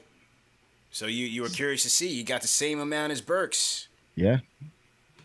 So they it looks like they had to decide either or. Remember, I mentioned yesterday that I think it would depend Burks with who, Bullock with who. It looks like they went Burks with Fournier here as a combination. So again, how does that impact the defense? Don't sleep. We'll solid see, raise, man. Good raise too for Bullock. Yeah, good raise. I think he earned it. He still earned it. The deficiencies and all when he was here, he still earned it. Burnt and French toast. We might need to make a shirt for that. No shade to Frank. Yo, Frank. speaking of Peyton, did you see that IG story of Peyton and DSJ hanging out? Yeah, they were. They going were, jet skiing. Yeah. DSJ and Peyton were going jet skiing, man. Not a duo I would expect to hang out after the offseason. But hilarious, bro. Hilarious. Yeah, that was very interesting. All right, who else we got? Craig from South Florida. Craig, what's going on? All right. I was a little off on the money, but I was he's right back. about Tyler Hero saying bye-bye. Wait, what happened to Tyler Hero? He's gone. He got traded? Miami signed the kid from San Antonio, the guard. Yeah, but Hero's still on the You haven't roster. seen that yet, evidently. Okay, yeah, he's still on the DeMar DeRozan. roster. Okay. All right. DeMar DeRozan will be in. Appreciate the call, Craig. Appreciate the call. Wait, he said the Heat signed DeRozan? I don't know what he said, to be honest. I just know he said that Hero's gone. Craig, you said DeMar DeRozan's going to the Heat? Yeah, it was reported about 20 minutes ago. But more importantly, a big story on the Knicks. Yeah. Mitchell Robinson, Kevin Knox, and a couple of picks. The whole holdup with the Cavaliers and Sexton is they want us to take the Kevin Love deal, and they're saying no effing way, if you know what I mean. Interesting. Craig bringing the heat. Craig is bringing the juice from South Florida, the hellhole. Craig, man, I appreciate the intel, Not man. a hellhole, but it's just hot. All right, Craig. Hang in Okay, there, I guess man. that's where the word hell comes from. It's hot. I can't stand the heat. All right, no doubt. Later, guys. Yo, I like Craig, man. I like Craig. You know what it is? He sound like he's retired, man. Just enjoying that Florida sun, man. Just chilling. He's just chilling, man. Yep. He's just chilling. And just wanted to give you some intel, man. He's Yeah. trying to give you some intel. Yeah, listen, if Craig comes back right, man, old Craig and the policy, man. Craig appreciate that, man. Craig appreciate it. Oh, Yeah, wow. PJ Tucker going to the PJ's Miami going to Heat. Miami. PJ's going to Miami. Yep. 2-year, $15 million. Holy cow. Yeah, Pat Riley fresh going off for a it. championship, man. Yeah, man. Pat Riley going for All right, a couple more, fellas, before we wrap up. We've been at it for about 3 hours now. Alex from California, what's going on? Hey, how's it going? Originally from Westchester. Okay, salute, bro. Just really, Let's just go. Really underwhelmed with all the moves. You know, like if you told me we would have done what we did last season, signing guys to 1-year deals, you know, I would have been fine with that. But tying up everyone to 3-year deals, just overall, it's mediocre. You know, like you either get a star or you tank and get one. I feel like we're like the Knicks are like the new Magic. We're just waiting for first round exits for the next 3 years. So, yeah, just really underwhelming. Yeah, it's a gamble. We're just going to have to wait and see how it plays out. There has to be a flip coming soon, man. By next year, it has to be a flip coming soon. Because that's the only way they're going to realistically upgrade this team. But besides draft assets, besides the picks, who do we have that we can actually flip? I don't see Fournier being one. I don't see Nerlens. I don't know, man. So it's just disappointing. Yeah. We've been through enough. Us as a people. Us as Knicks fans, we've been through enough. So, It's the PTSD, Alex. I killing know me. the pain, man. It's the PTSD, man. Hang in there, bro. Just wait and see, man. I'll try. Ride it out and see how it goes. I'll try, man. Thanks for taking my call and keep up the good work. Yes, sir. Yes, sir. All right, let's wrap it up with well, let me hear from Justin from the Bronx. Justin, what's going on? Yo, what up? How you doing, man? I'm good. I'm chilling. I find it funny that everybody says a few years ago, let's all be patient. And now that we're actually are patient, making steady, good, level-headed moves, everybody's in the uproar, begging for the same thing that put us in a bad position just a few years ago That's a with fact. Melo. That's a But, man, I'm just here to enjoy it. I think we're building a great foundation. Fournier is actually a really good signing. Can score from all over the court. I mean, like, what more do y'all want? Y'all want to give DeRozan the bag, and he's in his 30s already. I mean, hey, to each his own, though, you know. Yeah, man. That's it, man. Appreciate it, bro. Justice saying the course. He's You with ready? it, man. He's laid up and with it, man. Ron from Brooklyn. Ron, how you feeling? I'm feeling good. What's up? How you doing, bro? Yeah, man, I'm good. I like the Evan Fournier signing. I really do. I think that's kind of an upgrade from Bullock. Mm-hmm. Burks is nice, but it's an upgrade as well because Fournier's bigger. He and like my man said a minute ago, he could score from all over the court. But I'm really thinking, and I like Dame Time. He's a little older, and it kind of brings me into Carmelo. It reminds me of the Carmelo situation. But man, I'm telling y'all, Colin Sexton, we can snatch him from what I was seeing from all of the information. I mean, you got Toppin. I like Toppin, but we already have Randall. So at this point, you could use Toppin and a couple of other pieces with the draft and go ahead and get Sexton and let's go. That boy's a dog. So that's what we've been needing is a dog, a young dog at point guard that can run the offense. Let's go. I mean, it's time to go ahead and make a move. Okay. All right. So Justin wants to get Sexton in here. Appreciate the call, man. See how it goes. According to Craig down in South Florida, the deal is getting held up with the Cavs wanting to send back Kevin Love, which certainly I think is a realistic possibility, but we'll see what happens. Realistic in that, Cavs could be wanting to attach that Love deal. I mean, he did say Lowry 4 years 120. It ended up being 3 years 90, but he was right on the per year. It was 30 million. So maybe he's onto something. Man. Ron is the plug. Ron might be the plug. The plug has been revealed, ladies and gentlemen. Yeah. All right, let's close the show with Angel from Philly, man. Angel, what's going on, man?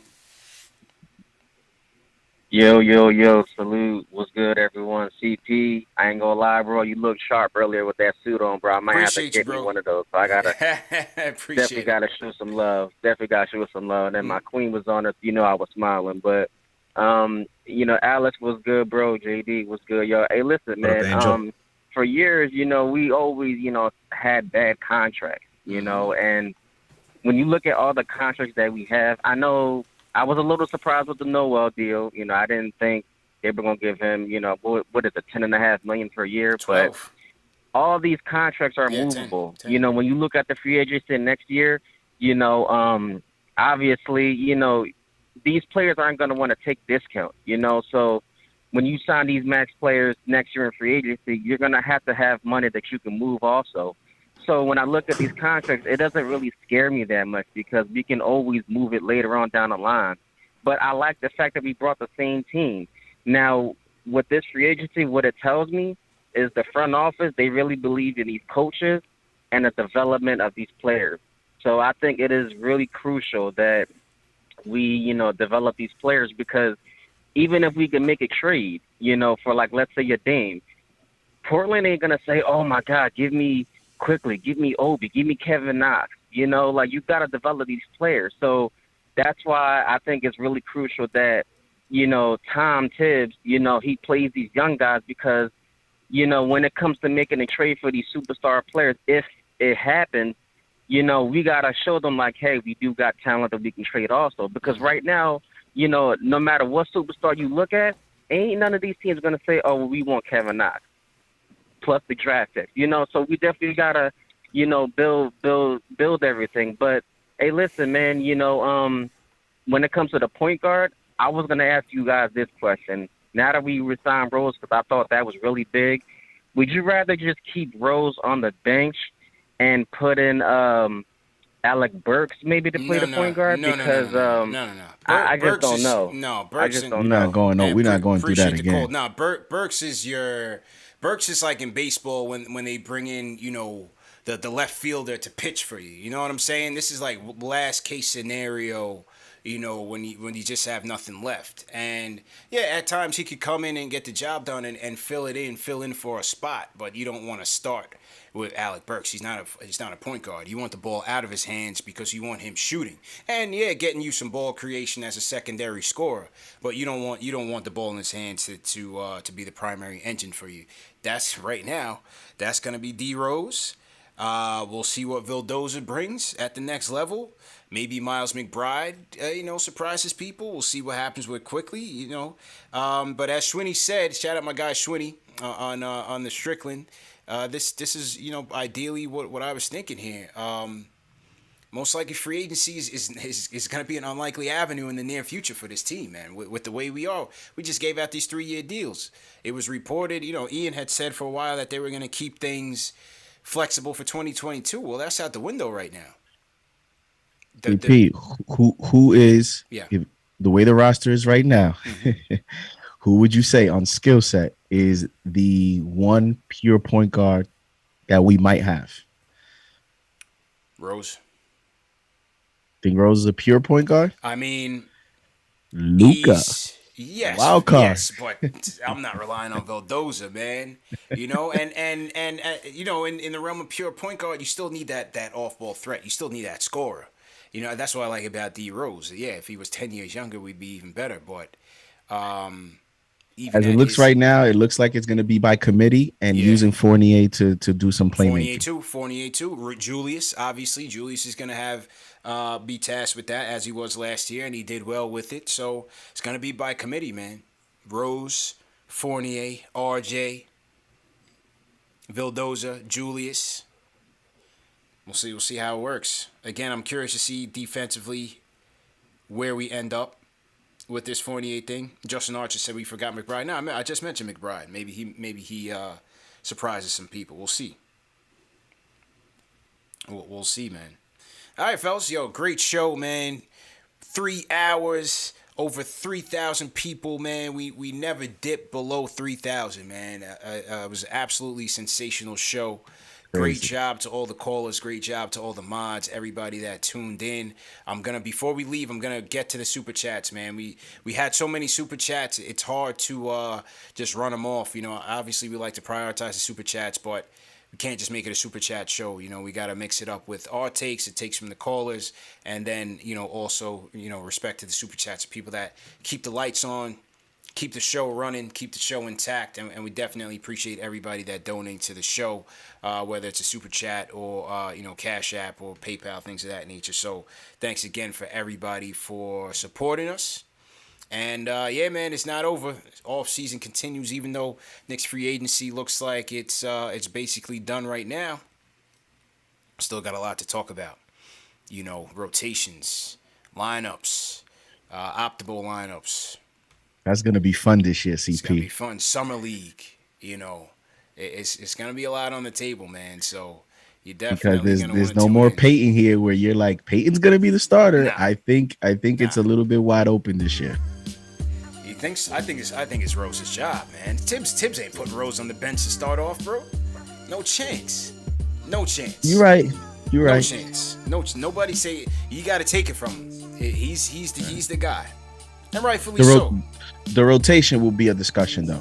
In terms of after Rose, you got a bevy of draft picks and young players and stuff. That will be a fun conversation. That's going to be a fun conversation. How does Grimes play into the mix? You know what I mean? Somebody in the chat said that we seem down. Nah, man, I've been talking for 3 hours, man. I'm tired. I'm tired, hungry. I got to take a leak. You know what I mean? I've just been going, man. But we'll decompress and figure it all out, man. All right, let me run through the super chats. Joel Vargas says Rose better than Fournier, better than Bullock. Rose better than Peyton, Fournier better than Bullock. Mitch is back, and Burks is one of the best 6-men in the league. RJ, IQ, Obi will be better. Grimes, McBride will be IQ and Obi of last year, and Randall will be Randall. So Joel sprinkling that optimism. Noontime says you got to do a Toast Brothers t-shirt. Zilla says, can we sign Darren Williams next? Thanks for the super chat. Anthony Wong super chat says, shout out to J Cal for calling in. OG investor in Uber and Robinhood, counting bills and kicking it with us. Yeah, J Cal is my guy, man. Me and J Cal went to games 1 and 2 at MSG. Diehard Knicks fan by way of Brooklyn.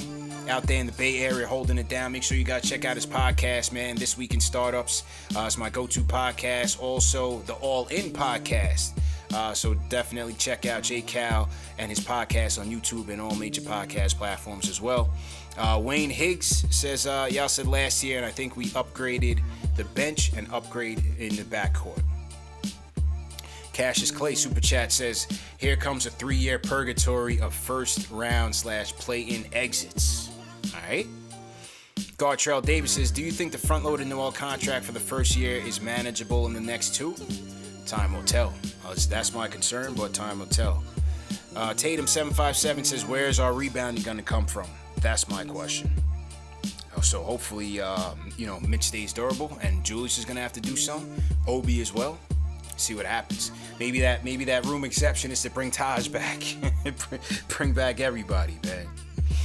So, Flavor Phrase says, Perry's best move was signing his own deal last week.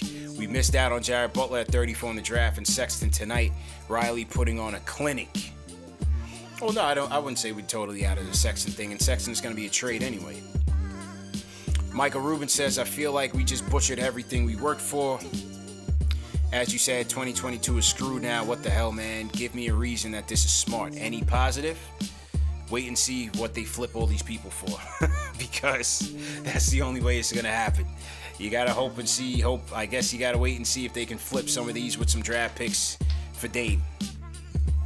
Or Beal. I don't know what it is, but it's going to have to be through trade right now. Big Search, appreciate it. Mike Seif, appreciate it. Wancho LMP says we didn't solve our main issue, point guard and small forward. Wow. John Kim says trust the process with the good moves we made and bringing our plays back. And it says, and if Randall and RJ learn how to go right instead of left, we'll be all right.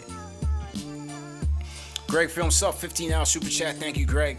Says, wonder why the Knicks didn't give the money they gave to Fournier to Ball, even though I like Evan. Still think Knicks signed back the most important players from last season and success, so I'm cool. Yeah, well, I'll wait and see what Ian Begley says about, why the Ball thing didn't come through. But I'm not sure they were so hot on him. I don't know. We'll see. Stanley says Rose's contract isn't counting against the cap, right? Bird rights. I'm not sure what the details are on that. I'll have to go back and take a look, but thanks for the super chat. Thank you, Ellie Watson. Angelo Carlos says the way this is playing out with the Bulls, could we possibly be seeing the workings of a Rose plus picks and prospects for LaVine later on? I don't think so. I think LaVine's going into the offseason. Tom Herrera says, I know people think we overpaid, but it's refreshing the Knicks brought back their own guys for a change, build the team culture and some continuity. LP says our starting point guard couldn't pass a shoot, get one who can do that, Reggie Jackson, and we are a marginally better team. Not enough, but it's something. I think Reggie goes back to the Clippers. Shout out White Falcon 44 says trade Randall, Fournier, Noel for Dame or PG-13. Smarty Jones sends a $20 super chat. Go Knickerbockers. Thank you, Smarty Jones. Christian Cologne says Rose with the young guys for a full season. JD sends a super chat. Not JD here. He says solid off season. I'm telling you, CP. Knicks prioritizing the development of Grimes and McBride. Was that you, bro? Oh, okay. No. There's another JD. Does say JD Sports Talk. It wasn't me. JD says NY Sports Guy says Luka V lost the starting spot on the team. Argentina. He's wild. He's wild. All right. LOL. We can't all agree D Rose is the most important and keep and be mad at the bag. Oh, he's saying we can't say that D Rose is the most important to keep and be mad at the contract that he got. James Davies. So how much cap room is left after all these deals? Well, right now about $5 million. About $5 million. King Matthews, I'm liking the Fournier deal. D Rose is back. Let's go. And to be honest, why get a point guard when we have Miles McBride to start? Tibbs likes him, and so trust Tibby. Joe says we'll be the 8-5 seed for the next 6 years and get bounced out of the first round. Mediocrity at its finest. Evan Ingram, NYK, bring me now, and CP come to MetLife. I'll moss you. What? All right. Smarty Jones says, good luck, Knicks fans. Hopefully it all works out for the good. Davon Ellis super chat says D Rose to the Knicks. 3 years, 43. I love it. Go Knicks.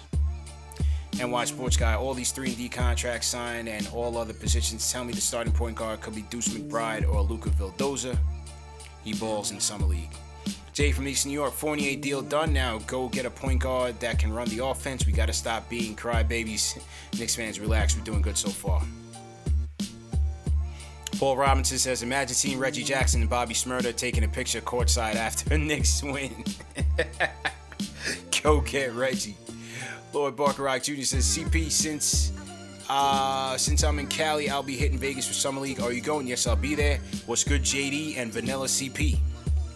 Yeah, Lloyd Barker I'll be there on the 8th. Sean Richardson, every year we lose. Okay, got that. Ralph Alexander, got that. Reese, appreciate it. Knicks fans, appreciate it.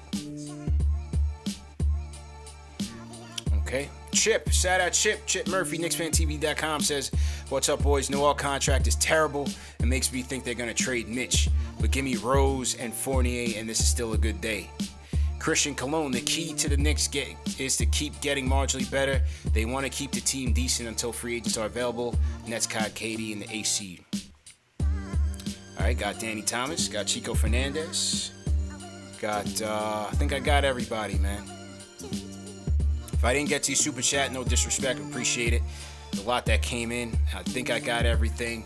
And thanks for everybody for supporting, man. No question, no doubt about it.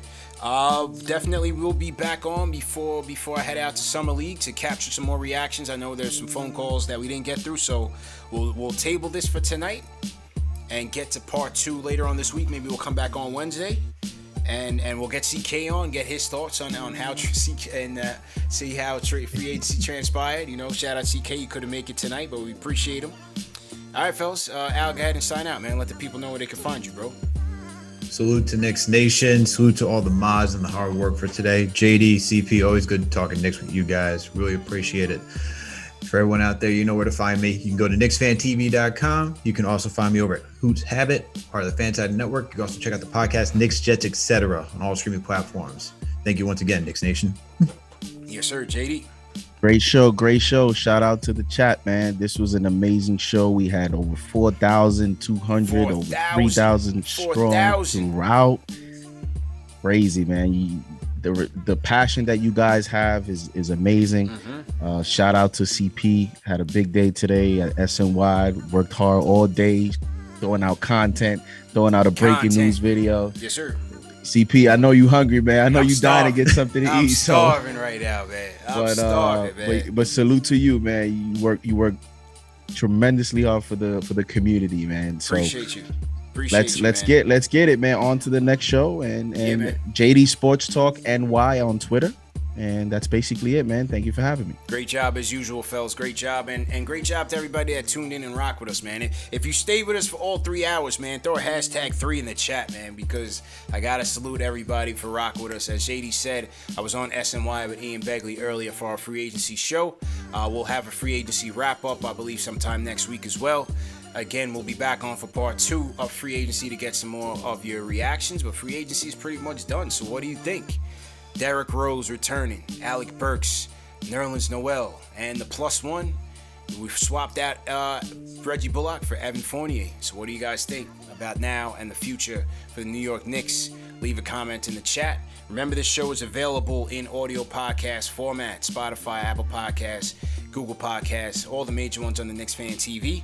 And also remember to go to manscaped.com, get 20% off plus free shipping on your order.